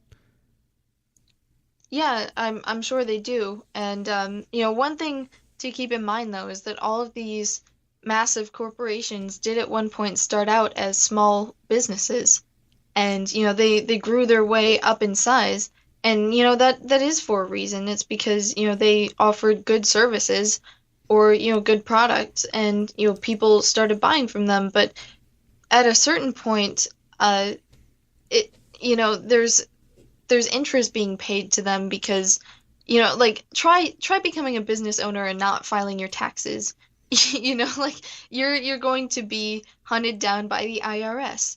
So it just goes to show that if you make a lot of money, and you're giving a lot of profit to the government, they're obviously going to take a vested interest in some point, and you're going to be given these benefits that other small businesses don't have, right. Or tax write-offs, ridiculous things. So there is that huge influencing factor. But I bet even the small ones, when they were small, that they probably engaged in business practices that other companies didn't, because they were, whether they were illegal or just shady or whatever. And Walmart, from what I understand, is relatively new, right? I mean, it's what, is it more than 50 years old? I know they have one store. It started out in the 20s or 30s. Okay, I'm then not it is pretty sure old. on the exact date, but it's been around for a long time. So, because most of these companies, and with tech companies aside, because that's a whole nother animal there with technology and things like that being just new, like a company like Google or something. But it seems like all of these other companies, for the most part, have been around for a while. But I mean, obviously, I don't know this for a fact. But if I had to guess, I would think that they were involved in a lot of shady practices to get to where they are. And of course, once they got there. But the other thing would be too, is that the older companies, they didn't have the same regulations that they have now. So what a lot of these companies will do is, okay, once they become big enough where these regulations aren't going to affect them anymore, like minimum wage is a perfect example. So if you take a company like Walmart, yeah, they'd rather not pay more for their employees, but they can afford it. But at the same time... Can I just throw in? I'm sorry, Yeah, I was totally wrong on the date. It's 1962. I think I was thinking Walmart? of McDonald's. Okay, then because that's what I thought. I thought it was somewhere like 50 years old or something like that. Okay, but I mean, it's still somewhat, old, but it's not as old as I think Monsanto. But still, I would think that they probably were involved in some of those shady practices. But at the same time, same thing, that more and more regulations, as you know, every year there's, who knows how many regulations. But like in the example I was saying, would say minimum wage, that a company like Walmart can afford it and they're going to be fine. But you take some other, if you can even find a department store, a locally owned one, I don't even think they exist anymore. But say you can find one, they're not going to be able to afford it. So it's almost like regulating them out of business. But somehow people have been brainwashed or conditioned to think the opposite. Think that, all these regulations will stop these big corporations. And really it's helping them. Yeah, I just wanted to use something as an example. You said you're not really sure if there's any locally owned department stores anymore. Well, I actually used to work at one when I lived in Winchester when I first moved to New Hampshire. It was independently owned, and I knew the owner. He came into the store every day. We used to joke around, and people would say like he's probably got $1 million tucked away somewhere, but he wasn't profiting an awful lot from it. It was just that the people around this certain area didn't really have any city within half an hour where they could go to buy a lot of the things that they needed to buy. And this is a fairly undeveloped area if you consider like all of the large cities that are out there, like this is a very small town. So this was people's main source of food and other basic supplies. And he made a fair amount of money. Like he lived a very good lifestyle. He wasn't a multimillionaire by any means. But they generally start you out at minimum wage and then give you raises throughout time, whereas some of the largest companies in the world, like McDonald's, they usually pay more than the vast majority of their employees close to minimum wage, and they may pay managers more than that, but it's really based on their performance, and it's way below what they can afford. A lot of small companies that pay minimum wage or a little bit more generally are understaffed, and they just make the employees that they have work harder. But it's better than having more people on the payroll. So that does act against businesses in a lot of scenarios. Like sometimes people do work that isn't worth minimum wage, and that's kind of a drain on them. But that does affect businesses in a large part because they need people out there stocking the shelves, and if they're not working hard enough to earn that much money in an hour, which I think would take a pretty lazy person, but if they're not working hard enough to make whatever it is $7.50 an hour, then it's not worth it for companies, and sometimes they have to close down because they're paying more than they can afford. And that's really kind of counterintuitive because that makes fewer people jobs, and where's the value from money coming from then? Because money is really just based on how much we produce, and if there's not companies out there producing, then where's the value for our money coming from?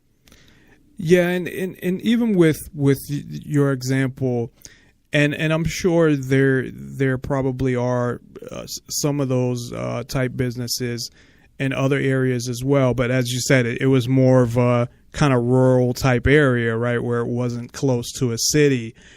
But usually, I don't think, maybe again you'll find some, but I think for the most part, definitely department stores, that the only place you're probably going to find independent department stores is in those type of areas, unfortunately.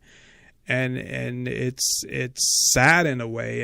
And what happens too, I think, is that, kind of what you were saying, well, yeah, he did well, but he wasn't a multimillionaire, that people automatically think if you own a store, you're some multimillionaire, and that, he's just a greedy person who doesn't want to pay the employees enough, and there's a huge difference between people that own their own, small businesses and these big corporations.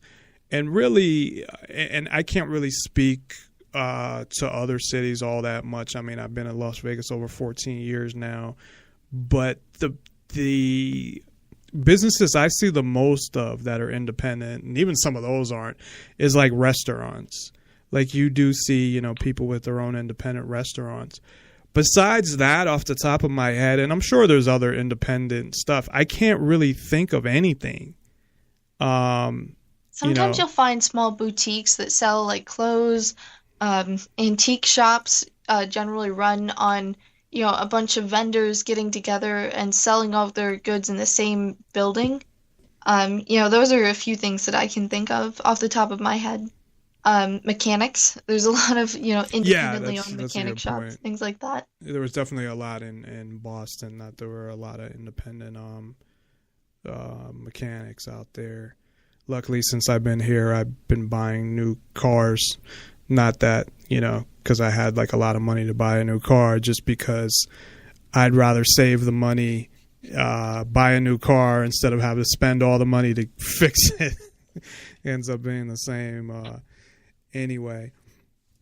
So, yeah, I mean, to me, again, it seems like if you were to totally take the government out of it, so there are a whole bunch of things that we've talked about related to government. First of all, you have the patents and the ridiculousness of, so not only are those patents obviously taking money away from farmers, they're putting them out of business.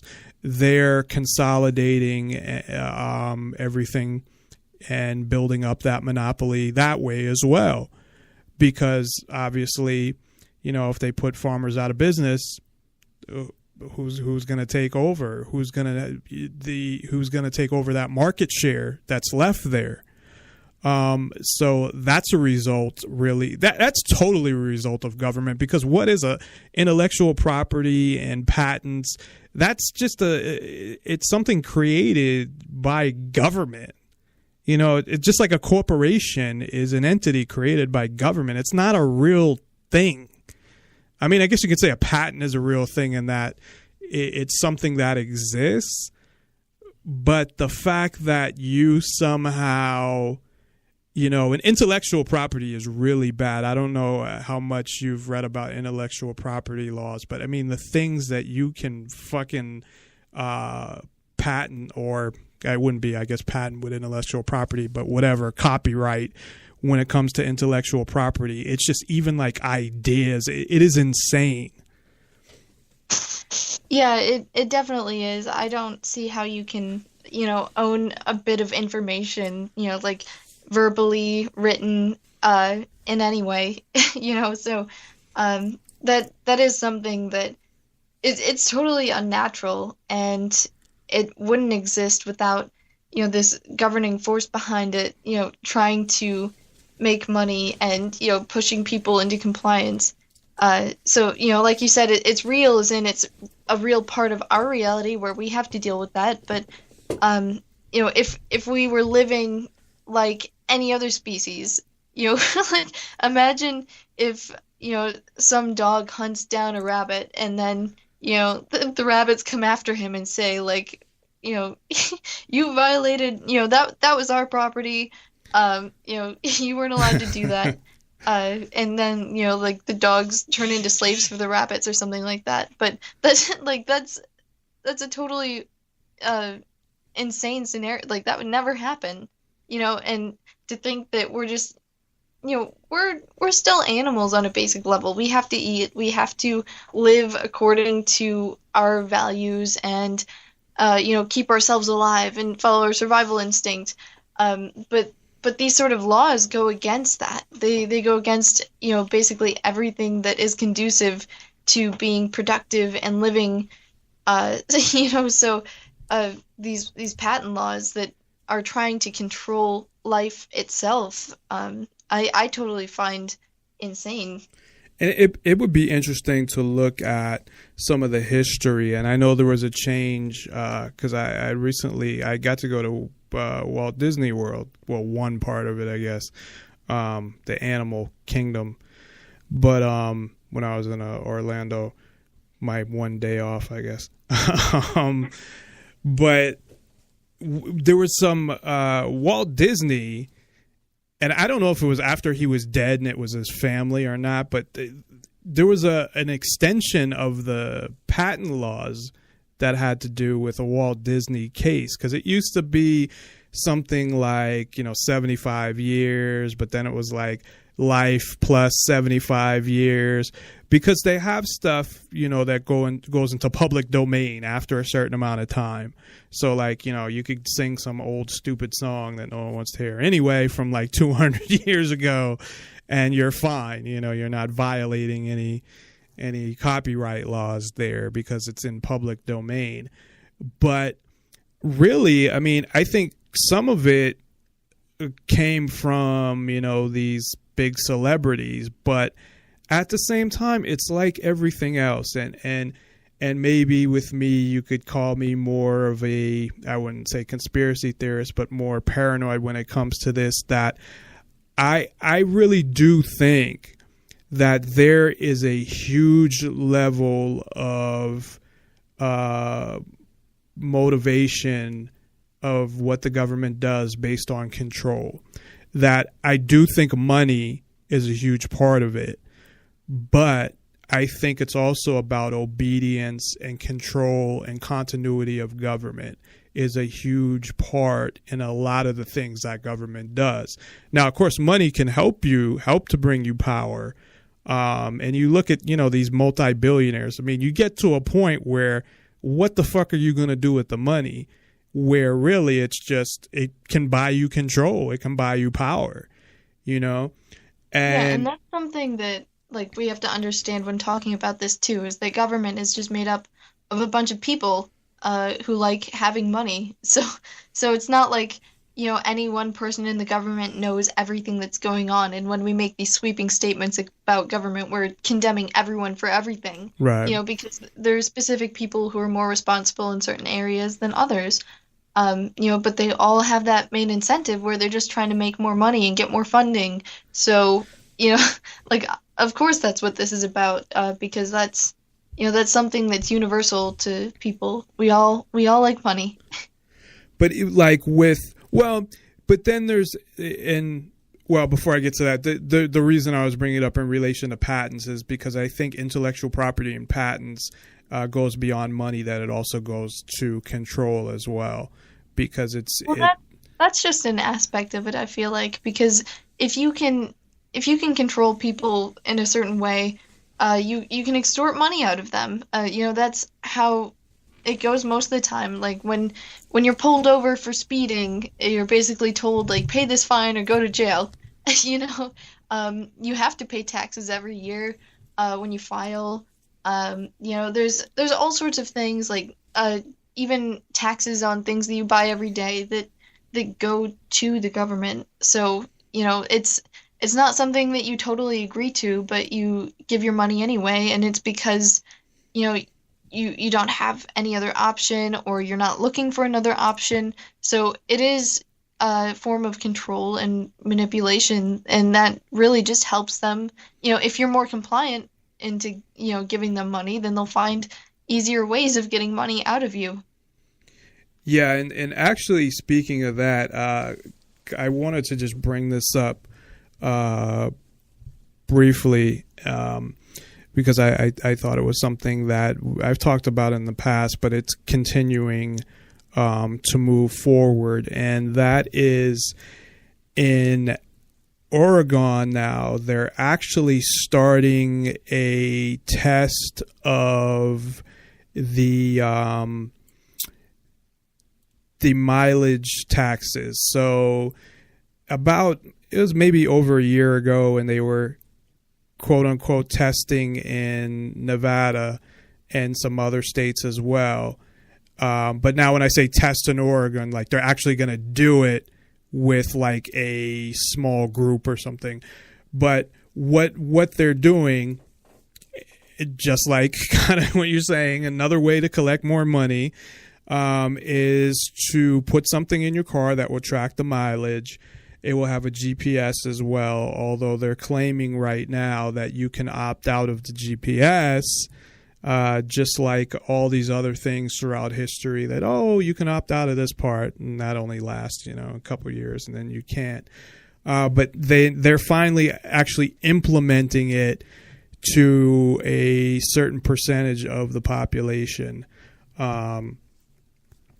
And I don't know if when I had brought this up previously, or people that heard about it previously, I thought, that will never happen. That's just whatever. But no, it is continuing to move forward. And it's, one of the things, of course, is no matter what, it's never going to be enough. The government is going to do whatever they can to collect as much money as possible. They're saying, well, this is for roads and bridges, although the fucking gas tax is supposed to be for that. But now they're saying, well, because all the hybrids. So you have the government pushing hybrids and shit and electric cars and all this stuff. Hey, we don't want all the gas emissions. So, but now they're like, hey, but now we don't have enough. So now we have to tax you for your mileage. So I just wanted to bring that up briefly as well, because I had noticed another article about that as well. But I had brought it up, I think, last year, and I had said on air, if they ever try to do that here, because it said they were testing in Nevada, I won't do it. I'll fucking take the thing and, you know, smash it off a wall or something. I probably shouldn't actually say that part on the air, but I won't put it in my car. It's not going to happen. But that's kind of what I was talking about earlier too, you know, about all these things and, you know, like a dam with all the holes in it. I mean, when are people finally going to say, you know, and there are people that are doing it, not a lot, but stuff like that to say, you know what, fuck you, I'm not putting this in my car, and you know what, if you try to stop me, I'm going to defend myself in the process. And then, you know, I'm not even talking about, I guess, the violence or anything like that, but even from a self-defense part where it's, when is it finally like, that's it, we've had enough, we're not going to let you fucking, you know, push us around anymore? Well, I think there's a certain portion of the population that's already come to that point. And, you know, they are generally kind of dismissed in the public eye, but I don't know when that's going to come. You know, whenever the next revolution happens, but you know, I'm not really looking forward to it unless it's a peaceful revolution. And honestly, I think that's, or at least I hope that's where it's going to come from, is, you know, from all sorts of open source ideas. Yeah. And, you know, people just slowly changing their mentality. I don't want it to come down to like, the government's coming to take away our guns, so let's defend it. You know? I mean, it's unfortunate if it has to come to that. And I definitely, I agree with you. If you want something long term, it has to be peaceful. Now, I don't think that necessarily means that there's not some type of conflicts in between that. You know what I mean? Whether there's a riot or stuff, you know what I mean? I think that's kind of inevitable, but there's definitely a difference between people talking about an armed revolution and, you know, okay, there's some conflicts or incidences here and there, because ultimately, if there's an armed revolution, then you're going to have, you know, who's the next person to take over and what's the fucking difference? Because really what you want is for people to believe in freedom and want them to be free, not out of fear, just because that's what they want. And I think that if you had something like an armed revolution, it's going to be the same shit all over again. So yeah, I don't believe in that neither. I do, however, think that at some point, if it goes far enough, that there may be some conflicts, some violent conflicts, I guess, if that makes sense. And I hope there's not. And the last thing I'd want to see is people, you know, get hurt. But it's like the more you think about it and see how far things are going, at what point do you just say, again, not to go after anybody, not to initiate anything, but just to say, okay, I can't just stand here and let you, you know, just beat me. You know what I mean? Right. I mean, after a certain point, people start to get, you know, defensive and irritated and angry. You know, it's like if you push them long enough, you're eventually going to, you know, frustrate them beyond a point where, you know, they feel like they can take it anymore. So, you know, I don't know when that's going to happen. I feel like people find a lot of really healthy outlets for that, and that's, you know, where they do, you know, activism or outreach or create some sort of, you know, information database or something like that. You know, there's all sorts of really cool stuff that arises from, you know, when people feel like they've been taken advantage of for too long. You know, like one of the most fascinating things that I've learned about in the past few years is Bitcoin, which is, you know, a cryptocurrency. It's like an alternative form of money, and people actually use this. Like, there's stores that you can go to and actually spend your Bitcoin, and it's not regulated by the government. It's regulated publicly. So, that's really cool. And I hope to see more things like that arising where it's something that everybody partakes in and, everybody's knowledgeable about it. And that's what I hope for. I don't want to see people get to the point where they get so frustrated and there's a violent revolution. But, I think it's justifiable that once, a violent crime or an extortion, a theft has happened to you, then you have a right to respond to that, because that is a violation of your rights. Yeah, and that's really, I guess, my point there. And I kind of think even with everything we're talking about with the GMO stuff and how it relates to the government, I mean, you could take all these other different things that are going on that's pretty much similar. The government dominating, the government picking, winners and losers and controlling everything. But I again, would never support the initiation of force against anybody in the government. Well, I guess anybody in general. Well, I guess it depends what they did. But no, but I mean, I guess if somebody like, whatever, beat up your wife or something, or I was going to say raped your wife or something crazy like that, or kidnapped your kids or whatever. But with, what I mean is when it comes to things like that and it comes to the government, I wouldn't support any initiation of force or going after anybody. But yeah, when it comes to the thing that I think about, and probably even saying this on air could possibly get me in trouble, but whatever, is again just the self-defense part of it, and even trying to avoid it. Like, for example, I always bring up the Bundy Ranch and what happened there, where I think what happened there, I think was a positive thing because nobody got hurt, but people stood their ground. So they stood up to defend themselves, but luckily the BLM said, okay, this isn't worth it. We're not going to do this. And that was the end of it. Unfortunately, I don't think police have that same attitude.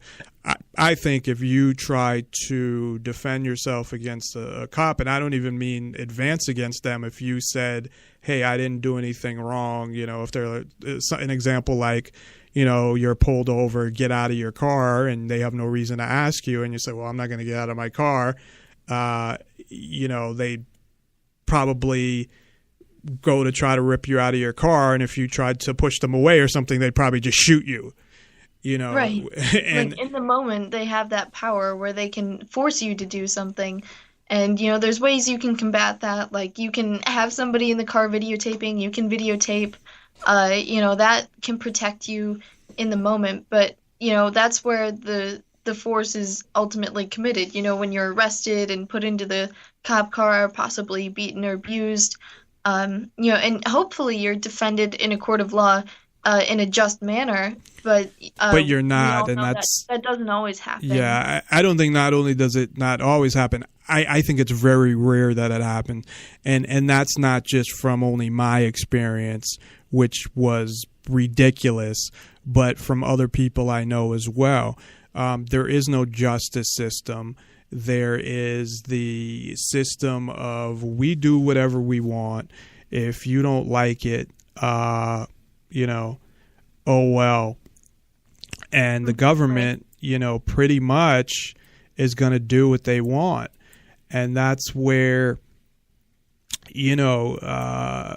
again, whether it's something like what they're doing with Monsanto, and that's very detrimental, assuming that these things are bad for you. And I can't say that they're good. I mean, I think it's only a matter of, and I think you'd probably agree with this, I don't think there's really a debate of if it's good or bad. I just think it's a matter of how bad is it. Like, is it bad enough that, you're going to get cancer from it, or is it just, maybe when you get a little older, you'll get sick or something. I don't know. But I don't think that it's something like that can be good for you. Well, it's hard to tell because we don't, like I said earlier, we don't have the science down where we don't really understand how chromosomes and DNA create these protein or how they code for them. And the science of it now where we, just randomly inject certain portions of DNA into a structure, it's very sloppy. And, it's not something we can control down at an atomic level. So it's really, in some cases it might be okay. In some cases it might be more dangerous. Like there's different strains of genetically modified organisms that are more toxic than others. And, there's actually something else I wanted to bring up. There was a case back from, I think it started in 2006, where the Department of Health actually funded this huge study through Case Law School, where they were trying to create guidelines for creating policies in human enhancement or directed evolution, which is this is more advanced than like genetically modified food products. This is like taking human DNA and engineering it and putting it into different animals. And after this 3 or 4 year study, they didn't have any public statement issued. So even through government's best efforts, it's very difficult for them to even come up with laws to regulate this sort of technology because we don't understand how it functions. We don't even have a good enough understanding of our own morals and values to understand how we treat living organisms, or if we were to be responsible for creating something that was a mutant, how would we treat it? Would we treat it as human or as animal? Like what would the legislation be that applies to that? You'd call so Professor we're still X. really confused in the legal realm. You'd call Professor X and the rest of the X-Men there. The mutants. Yeah, we have all sorts of movies about mutant humans. Yeah, and that was the same thing in there where that's exactly what had happened, that they looked into, okay, we need laws to stop this and whatever. And, I almost feel like it's like people that are making these movies are, know all this shit that we're not aware of because there's so much stuff that, is either very similar or ends up happening in the future, and it's just, and maybe it's just common sense or easy to figure out, or history repeating itself really, or patterns of people. It could be that. It could be, people are so creative that they see trends in society, like different advancements, and they just postulate about the future of it. That's how a lot of, artistic masterpieces are created in literature and in movies. But also I think it's just maybe somebody who's particularly creative that hears about these studies or these cases and is so inspired that they create what they imagine is going to happen in the future. And that's something like if you ever read George Orwell or, A Brave New World, this kind of stuff has been talked about for a long time. Yeah. For longer than I've been alive, for longer than most of people have been alive. And some of it comes true, some of it doesn't, but a lot of this is just, it seems like more than that does, and the stuff that we might think isn't coming true is a matter of time before it is, or it's going on and we just don't know about it. Yeah, and there are a few people who know about it, and I'm sure if you knew where to look, if you had some sort of direction that you were looking into, you could learn these things. But most people are ignorant of it just because it's not something that's relevant to their everyday life. Whereas if you just see it by chance when you're studying something, that can have a huge impact on you because you see. It's really important and you want people to know about it, but, unfortunately nobody's really interested at the time. So you have to find a way to make it interesting. And I think that's where, these movies come from, is people trying to draw attention to things that they see happening that they, they want to present it in a way that, people will be fascinated by it, or they'll be, oh, it's a cool story, and then, they'll be more accustomed to thinking about it in the future. Like you look at one of the recent movies, I don't know if you've seen the Captain America Winter Soldier, where essentially it was a machine that they created that's going to go and murder everybody who they think is going to be a threat in the future. And it was something like 20 million people. I'm surprised they even got that movie made, to be honest. And maybe it's just because it's more aimed at comic book fans and maybe they wouldn't think of it that way. But it's pretty much like Obama's kill list or something. Yeah, that's what it seems like. If you're somebody who, is, more skeptical of the government and you watch that movie, that's what you're going to take out of it, is that this is something that the government's already planning on doing. Like, they have a list of everybody who's in the media and who says negative things about them, and they track your Facebook friends and their friends, and they draw this, net of relations between people who might potentially be terrorist threats. And if that's something that's already on your mind, that's what you're going to get out of the movie. Whereas if you're just watching it for entertainment purposes, you're like, oh, wow, look at that super evil power. Hopefully that never happens. Yeah, and I guess that's something I can probably think about movies when I was a kid that I look at now and see, the relation to government and things like that, whereas at the time I probably didn't even think of it that way. So one of the things, as I kind of mentioned earlier, but that I had talked about last night, I had Ken Shorjan on of the Daily Economist. You can check him out at the Daily Economist. And he's, talking a lot about the potential currency collapse and things like that, which is a whole nother issue. And just again, so many things that are going on and where to focus and whatever. I mean, what do you think, if you had to pick, I guess, one thing, what do you think is the most important thing to focus on? And what, for you, stresses you out the most, if, at all? Or what do you worry about the most when it comes to, things related to government and the things going on? Oh, that's hard. I would have to narrow it down to two things. First of all, I drive a lot. I have, 35-minute commute or a 35-minute commute to work each day that I go, just one way. So in total, it's at least an hour that I'm driving every day that I work.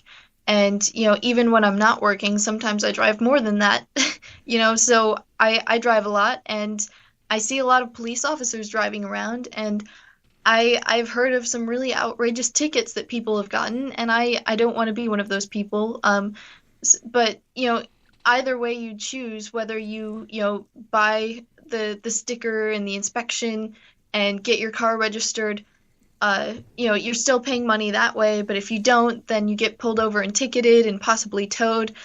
You could be ticketed for speeding or having lights out, all sorts of things, tailgating too close. So that's something I worry about on a daily basis when I'm driving is, am I going to be pulled over and ticketed? Another thing is when I get my paycheck every pay period and I look at how much I would have had if it wasn't for taxes and then how much was taken out for taxes, that really angers me. That's money that I never get to see. So it's those two things mainly, just that money is or may be taken from me against my will, for things that I haven't done wrong. Even if I am speeding, I always drive at what I think is a reasonable speed. I've never hit anybody. I've never caused an accident. I feel like that's not something that's creating a victim unless I do hit somebody. But, that hasn't happened yet. Hopefully it never will. But if it does, I'd be willing to, reimburse them for whatever it is. But, things like that where my money's being taken away from me, without my will. That first and foremost is what makes me angry and sad and, afraid for certain things. But also, it's the fact that it's going to things that I don't support, and there's no way that I could know where all of that money's going. Like, sure, it breaks it down on your paycheck and says this much is going to Social Security, Right. and this is going to other things like welfare. But that's just a very small portion of it. Well, Like, they there's take it all- and use it for other shit anyway. It's not like Yeah. they put it in that fund and actually pay it to that. It's like they borrow from it anyway. So Yeah, I know, and that's, you'll never know where your money is going when it's taken from you. So, that's another thing that worries me. But if that weren't the case, if I didn't have to worry about getting tickets and my money being taken away through taxes, there wouldn't be a government. Like, how would they get money without those two sources of income? So if I didn't have to worry about those anymore, that would be really good news for everyone, because nobody would have to worry about that. We would all be able to keep our money and not support things that we didn't want to support. And, if I wanted to support a family that didn't have an income, if I wanted to be charitable, I would probably be much more effective at it if that money wasn't being forcibly taken from me and given to a bunch of different families. yeah, that's what I think people don't realize neither. They think, well, if there wasn't welfare and taxes and, all these people would just starve and whatever, and don't think about the fact that, people would have more money and they would do that on their own. And especially if you live in a neighborhood, there's just so much shit that's why I keep going back to, the conditioning and the calculation of the government and propaganda and stuff like that. Because I really think that if you live in a neighborhood, and you want to have a nice neighborhood, if you have kids, you want them to have a nice place to be and play and stuff like that.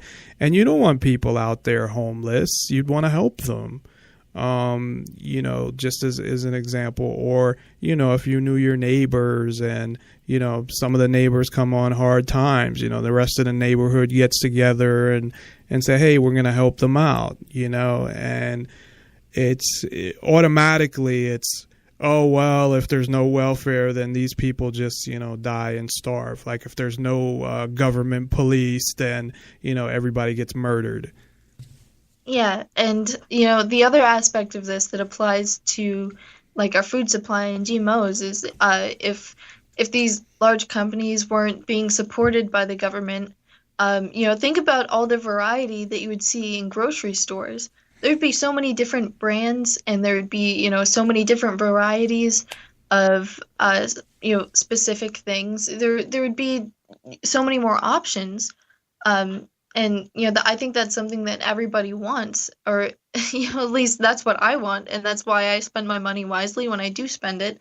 But I think that would be a benefit for everybody. And, maybe some people don't realize that, but, that's something that I would really look forward to. And I would want to try everything out. I would support a lot of businesses if they provided good product. And that's the way it should be, not that, you should be made to give your money to this specific company, corporation, organization, whatever it is, even the government. You shouldn't have to give your money to them. You should be able to choose where you're giving it. That's really the foundation of the free market and, any form of success. So is there anything that you worry about? Like, do you ever worry about just your rights being violated or things getting to a point where, if the police just want to come in your house, they will, which I technically think it's pretty much, that's where it is now. It's just they don't have the resources. But do you think about things like that, or maybe not even potentially right now, but in the future, or having a family in the future and worrying about, well, if I don't do what the government says when it comes to my kids, they might just take them away. And that's not something, again, that's just a conspiracy. I mean, that's something that's going on. I don't know if you heard another story, and there's one every week where I think it was like 2 7-year-olds kissed, not be tongue or anything, just kissed, and they got the police involved.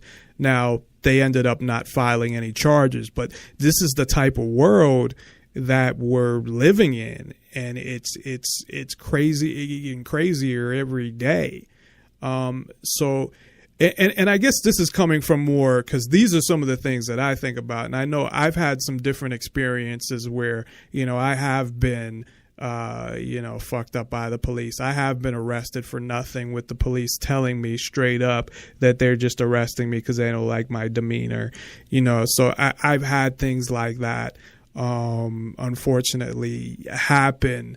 But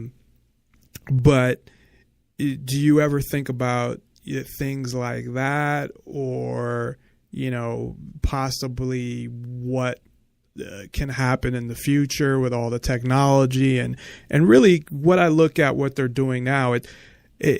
I look at it as almost the infrastructure of, okay, we're setting up the spy grid, we're giving the police all these weapons, we're setting up a military within the U.S., and that at some point they're going to be ready to go full force with that. Like, what are your thoughts, I guess, on that? Well, that thought is very terrifying. I just like to think that I avoid doing things that make me look like a target. And I know that's kind of ironic, me saying that now, being on, Nonpartisan Liberty for All or Free Talk Live or like any of those other public shows that are, verbally anti-government. But that probably doesn't help. Right. Well, my show, no one hears it anyway, but, Free Talk Live, when you were on there, a lot of people heard that, so. Yeah, but I try to stay below the radar. I just, if I do things that are illegal, I don't make them super public. And if I do, then it's in a situation where, they can't really charge me for anything, So I try to not do things that would make them want to come after me. I mean, it is something I think about. I think it's a possibility in the future where, they notice you acting strangely and they'll come investigate you and, take you away quietly in the night kind of scenario. I just hope that doesn't happen. And if it starts happening, I would hope that I'm wise enough to, get out of the area. And I know that sounds sad, but, once the system has become so overt and power crazy, there's not anything that me as a single person can do, especially not if I'm behind bars or dead. So I would like to think that I just get out of the scenario and try to help as much as I can, because I have to be concerned for my safety as well as everyone else's. But if it came to a scenario where I like growing plants in my house. I have a lot of them. But if I was growing something that was like, say I was growing a pot plant here, which I'm not, but if I ever decided I wanted to, and somehow the government found out, my house could be raided and I could be sent to jail for a long time. And even innocent bystanders could also possibly be drawn into the mix, and that's not something that I want to put people through. I don't want to put myself through. So I do wonder about things like that, but like I said, it's just for me, I try to be wise with where I take my risks, and I know a lot of people who are not as secretive. They're more vocal, and they say the idea behind it is I'm doing what I think is right and I'm not hurting anybody, so if they have a problem they can come after me, but I'm not going to alter my principles at all. And that's great and everything, trying to be a white knight, but it's not functional in a world where you can be sentenced for something like that, and then you will never get your word out. Yeah, the smartest thing to do. I mean, I understand what you're saying as well, but it's like, hey, I'm smoking weed all the time or something, and I'm just going to broadcast it to everybody. So, hey, I'm at my house smoking weed, so the cops can come and arrest me or something. I understand wanting to stand up and live free, but at the same time, you got to be kind of smart about it too. Right. I mean, I understand, being principled and not compromising. But to me, it seems like it would be very difficult to function every day if you didn't compromise on anything. So to me, it's a matter of, I can do things that I enjoy that, express my freedom, but also not publicize them in a way that's going to, get me in trouble later on down the road. Right. Yeah. And I obviously, I'm going to come out and stand up and talk about the things and ideas that I want to get out there. But, I'm not going to do it totally unfiltered where, not that I'm doing anything, illegal anyway, but you never know what is going to become illegal. And that's the other thing too. Right now you might be doing things that of course are mostly legal, but then, something like we're doing now, just doing an internet radio show and saying some of the things we're saying, maybe 5 years from now, that's going to be against the law. Maybe it's considered hate speech. Maybe it's considered terrorism. And these are the things that I think about, unfortunately, because sometimes it does get, I think, stressful at times especially when, I'm doing a show 3 times a week. So I have to be thinking about this stuff because I got to think about, okay, well, what am I going to talk about tonight? So, but I mean, it's the reality and it's stressful, and it's like, Jesus, could I live, I think about, could I live in a society like that where the laws are to that extent? And I don't think that I could, whether I go and live in the, sewer system or something or whatever. I don't know. Cause I was in some movie, I think, what was it? The one with Sylvester Stallone was frozen and he came back or something, Demolition Man, I think. But there were people living in the sewer to get away from, the tyrannical LA was what it was. But yeah, and that's really too bad. That's an unfortunate scenario. But I just thought of a really good example where this is something like there comes a certain point where you can't compromise and like you have no choice but to say like, no, I'm not going to take any of this. The recent Healthcare Act is something that comes to mind when you brought that up because, it's now required that you have health insurance. It's a law. If you don't have it, then you'll get fined at the end of the year. And, for a lot of people, including me, paying the fine is much cheaper than actually buying health insurance. That's one thing. It's not going to be for long, though. That's what the fucked up thing is going to be. But sorry, I didn't mean to interrupt. Go ahead, and then I'll finish. Anyway, I was just saying that's something where you just have to say like, no, I'm not going to do what you ask me because you've gone too far this time. Like there is a certain line that you cross where you don't bend to the rules anymore. But what they're doing with that, because if you look at the escalations of, okay, well, this year it's this much and this year it's this much. I mean, it's going to progressively increase. And I think, just like I was saying about other stuff, I don't even think it's all about the money. I think part of it's about the money. And I think everything's always partially about the money. But I think it's a lot about control and having control over all your records and all the different details about your life. And it's just more and more control. And it's crazy. And I even feel like, just, hey, I fuck insurance. I'll just, pay cash. I mean, they have something now called concierge medicine where you pay, like $400 a month and you get unlimited visits to your doctor. Of course, if you got a, emergency surgery or something like that, it doesn't cover it. But then you could just get one of those, emergency plans, that just covers that stuff.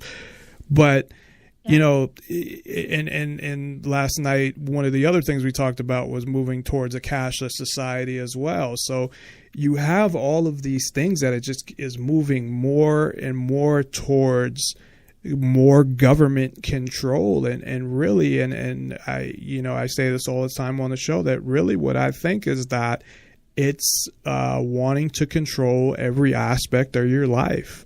And that's really where I see it going. And I think there's a lot of things that you can look at, you know, even though it's incremental. I mean, you can look at it over, 50 years or even 100 years, but you can see these incremental changes in how it's more and more control over your everyday life. And it's how much are people going to take until they're like, hey, we're not going to take this anymore because we don't want to live that way.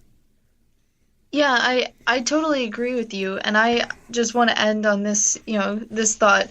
Think about how much more crazy this is all going to get once, people start genetically modifying themselves and people live to be like 150, 200, 300 years old. And, people are modifying their brains to be more active. What role is government going to play in this future world where, people are surviving longer and have more capabilities and more access and potentially more capacity to control other people? Yeah, I mean, with a lot of that stuff, too, if they're able to more mind control and implant chips in people's heads, and it's just, it's just, I guess, gets scary and scarier. But hopefully, on a positive note,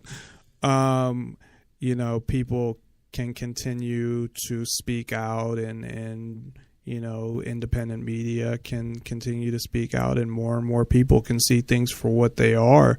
And obviously, there's a lot more people outside the government than in the government, and just really, I guess, changing hearts and minds, and people really believing in freedom. And that's the way I think peacefully things can change, is just people not complying and saying, I think that's the biggest thing to me, is not complying, and people saying, look, we want to live free, and we're not going to do this. And what are you going to do? You're going to arrest us all, and right. At some point you can't. So sorry, go ahead. I just like to believe in, the spirit of humanity, where people will stand up for what's best for themselves and their families at some point. So, hopefully in the future, when people are evolving and, they're putting in effort to try and improve their existence, not only as individuals, but as an entire species. So, I can only hope, and, I really do place some amount of faith in people to be able to accomplish that. Or at least strive for that, for better lives for themselves and everyone. Hopefully, someday we'll get to a point where we don't need these antiquated techniques of government anymore. Well, I don't think we need them now. It's just, how do we get rid of them, I guess. And that's really, I think, the biggest question is, I think a lot of people have a lot of ideas of how things should be, and I think a lot of people agree on that. It's just, how the hell do we get there? And I guess we'll have to wait and see. Be the change you want to see, like Gandhi said. Well, yeah, I mean, and I for me, I think the best thing for me right now is I just, do what I can, speak out and do my show, and hopefully I reach one or two people and it makes a difference, and hopefully, it makes them think, and then they look into more things on their own, and they see things for what they are, and yeah, so. And of course, every appearance that you come on the show, you of course help with that as well, and I appreciate that as always. So thanks again for coming on the show. I know we kind of got away from the GMO thing, but it was kind of related to some of the other stuff. So Yeah, well, I appreciate the opportunity to come on, and I always enjoy, spreading these thoughts. So this is a really good domain for it. So thank you for providing that. All right. Well, thank you, Miss Infamous, I guess. And hopefully we will see you again soon. Most definitely. All right. Well, thanks, everybody. We will be back tomorrow for In the Government Police Thursday with co-host Thomas Woody.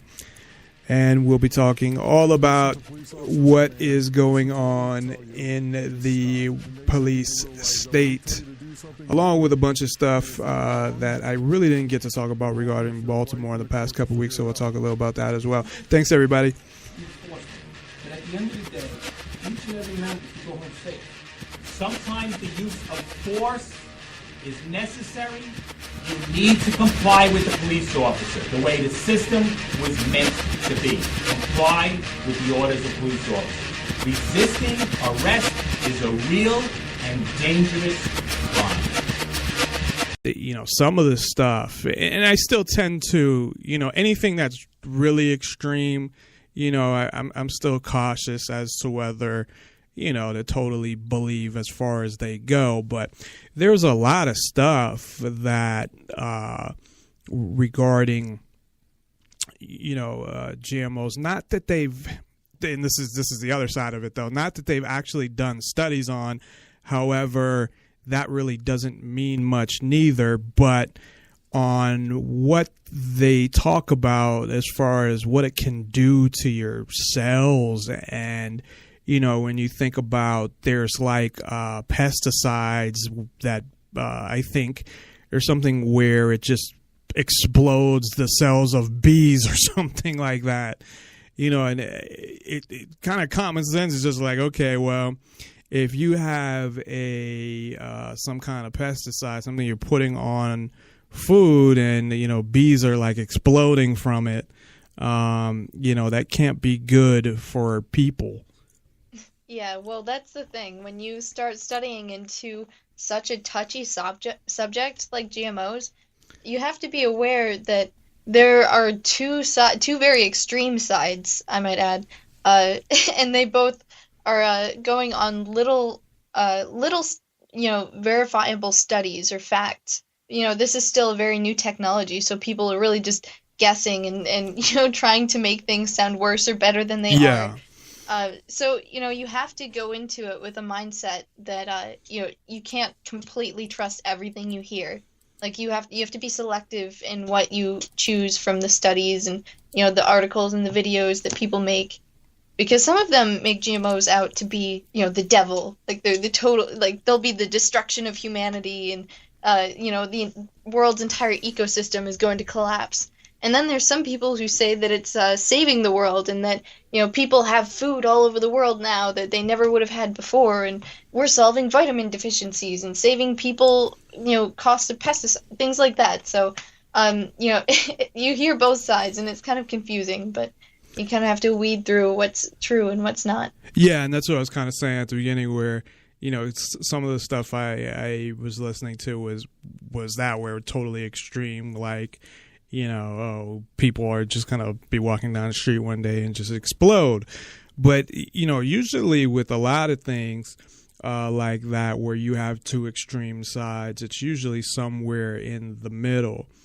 However, some of these things, when you look at them, it's just common sense a lot of time tells you maybe not that it's so horrible that you're gonna die a horrible death or something, but I think, to me, more evidence than not points to it's not a good thing. As opposed to, again, so two sides now.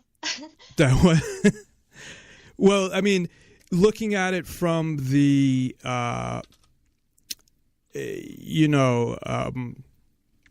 just some of the just common sense type thing, and we can get into more detail, but just like, like when you talk about something like just pesticides in general and the certain stuff that's being, sprayed on it, and it goes way beyond that. That I obviously lean more in the direction that it doesn't necessarily mean, again, that it's something that is, I think, and when I'm saying money, I'm talking about the money that they're making, these, like Monsanto, and even if you look at the cancer industry, because the extent that they go to go after people and control stuff, and it's just, that's some of the stuff that, you can debate whether how bad it is for you, or how valid the, mouse study is. But when you have people being brought into court and being sued because they're violating patents, I mean, those are documented cases. Yeah, and it's really the patent laws that are making it, so difficult and mysterious for everyone. Like, really, they're working against themselves, I think. But it's, the patent laws that are, basically screwing up, any advancement that we could be making with genetically modified organisms. Yeah, definitely. And that's where, I mean, with this, it's hard even where to start, because there is just so many, I think, different parts to this that it's even to this point where I'm kind of going from, you have this part, and then you have the they're suing people over it, and it's about money and whatever. But I guess I didn't look a lot into the history. I don't know if how much you know about the companies, but I did look at cancer and the war on, quote unquote, because the government, it's a war on everything, right? And turn everything into a war. Yeah, everything's a war that the government does, which I guess because of the love of violence. Even the Department of Defense used to be called the Department of War, which that's really what it is. So it would make more sense. That's better as defense, though. But yeah, but I just looked at, because one of the things that I was aware of, and I didn't get a chance to pull the statistics, but it's something like, 50%, or it might even be more, of the amount of money that is generated from cancer treatment is just ridiculous. And from what I looked at, it sounds like, and this is just, my opinion, I guess, or my opinion based on that information, but it would seem like that if, and I think I've said this before on the show, that if cancer was cured tomorrow, that the medical industry would just fall apart, like literally, because the amount of money that is generated because of cancer treatment is just a huge amount of money. And, not to mention all the donations and all that, but just all the, money paid for chemotherapy or this medication or that medication or whatever goes into it. And I'm not necessarily saying that, again, there's not really a direct link there, but looking, I guess, as more of a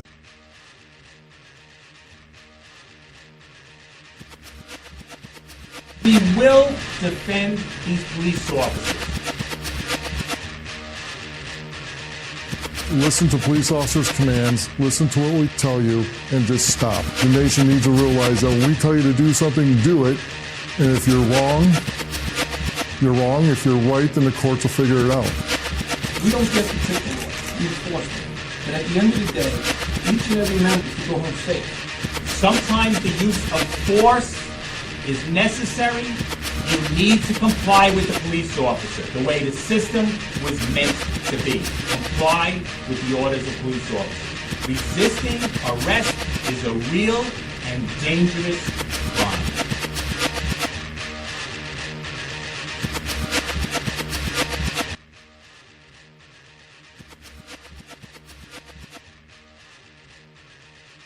Chuck Todd.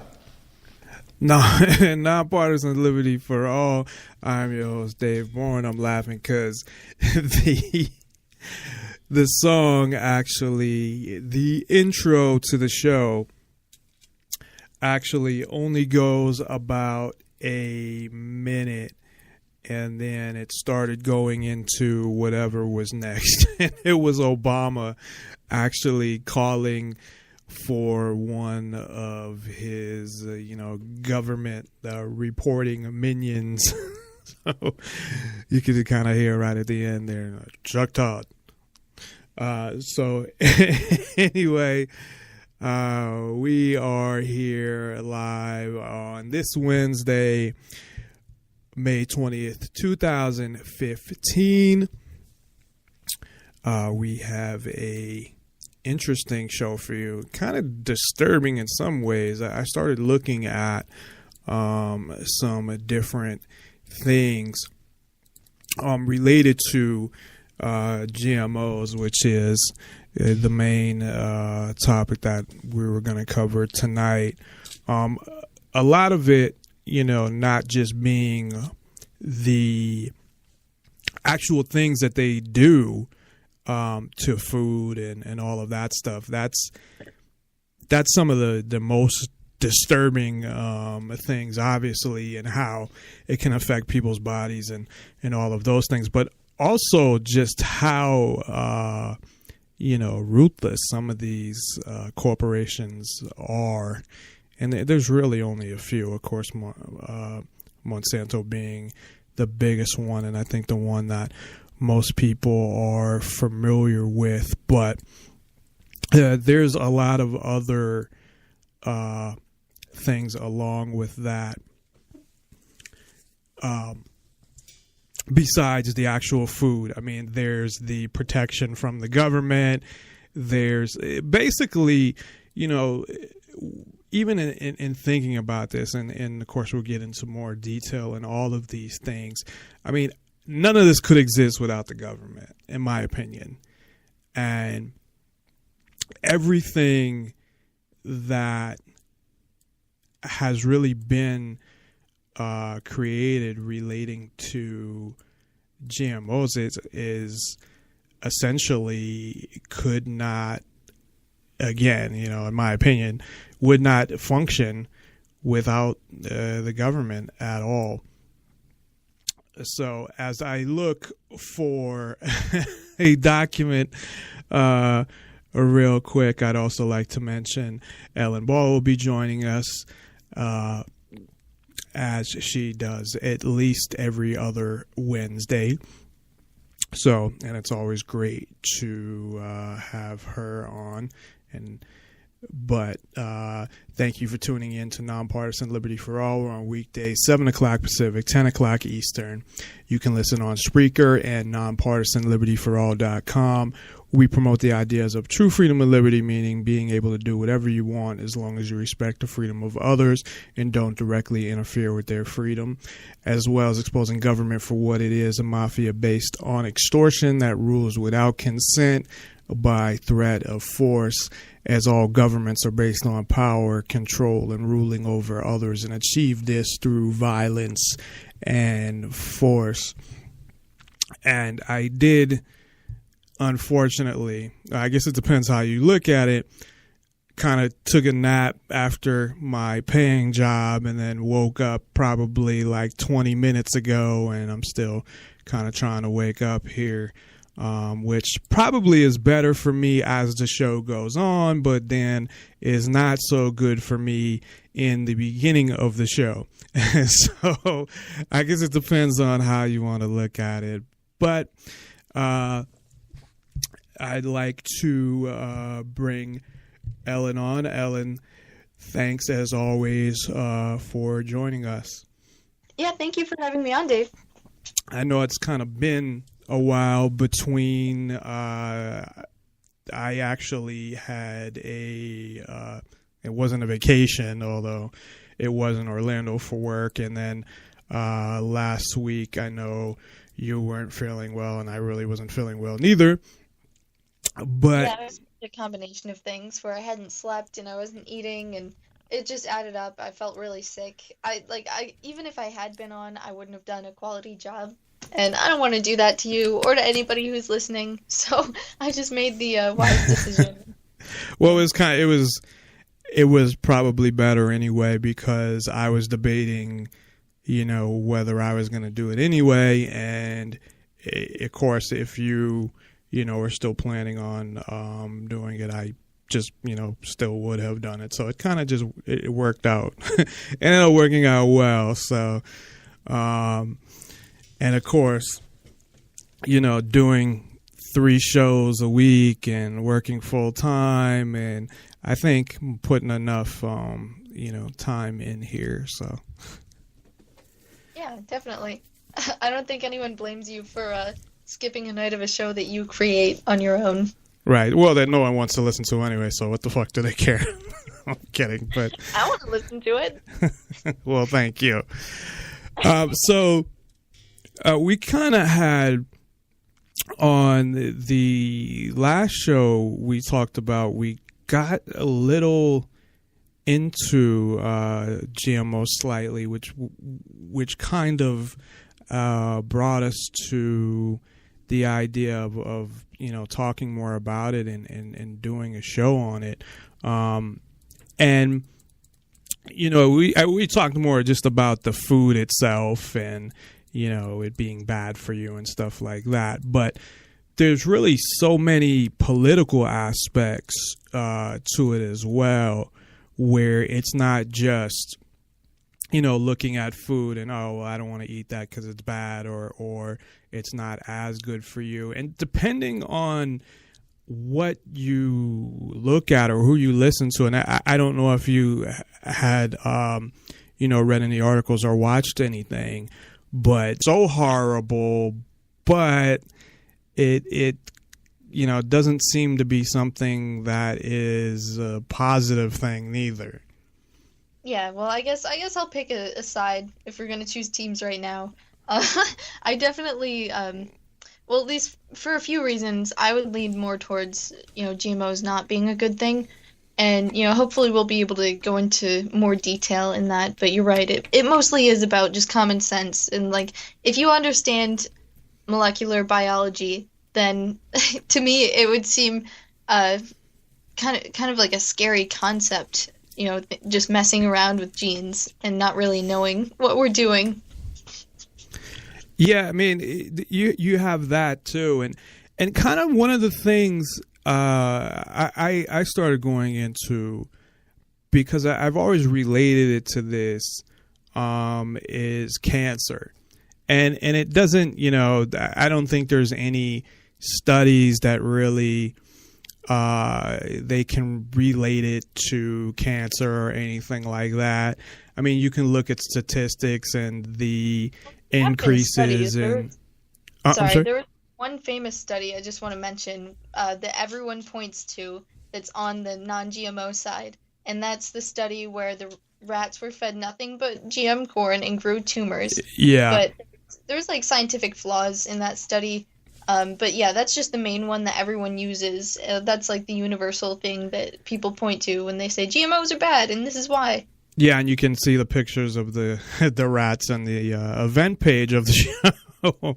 But yeah, you're right. That is the one, I think, because just like anything else, they're looking at it like, how can we convince people? And look, we can take these shocking pictures of rats with giant tumors and show, oh look, it's because of this, and you don't, with any study there's all these different variables and all of these other things, so it's really hard to, I think, say that that's exactly what contributed to it. It no matter how you look at it, it doesn't look good. But yeah, that's true. But yeah, exciting moment. But I mean, I kind of one of the things that I guess I look at it, and it's, you know, I guess it's really one of the few ways, because again, there's not a lot of studies. But then you look at that too. I mean, why are there not a lot of studies? And maybe there's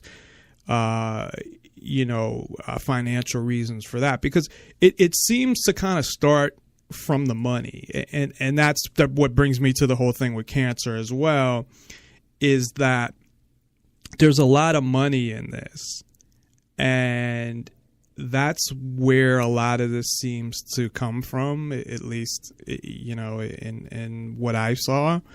Well, I think you're right that it's related to money, but it's not so much that scientists lack funding to do these studies. It's that legally they are bound. They cannot do it because these plants are owned by companies that, you know, forbid them from studying these plants. They're only studied in, you know, private facilities owned by the company that owns the plant. Right. So that's what I mean when I was saying money, not that they don't have money to do studies, but yeah, it's the money of those companies that it's, and we can get into that too, that there's so many of these agreements like that. It's the insanity. And this is why I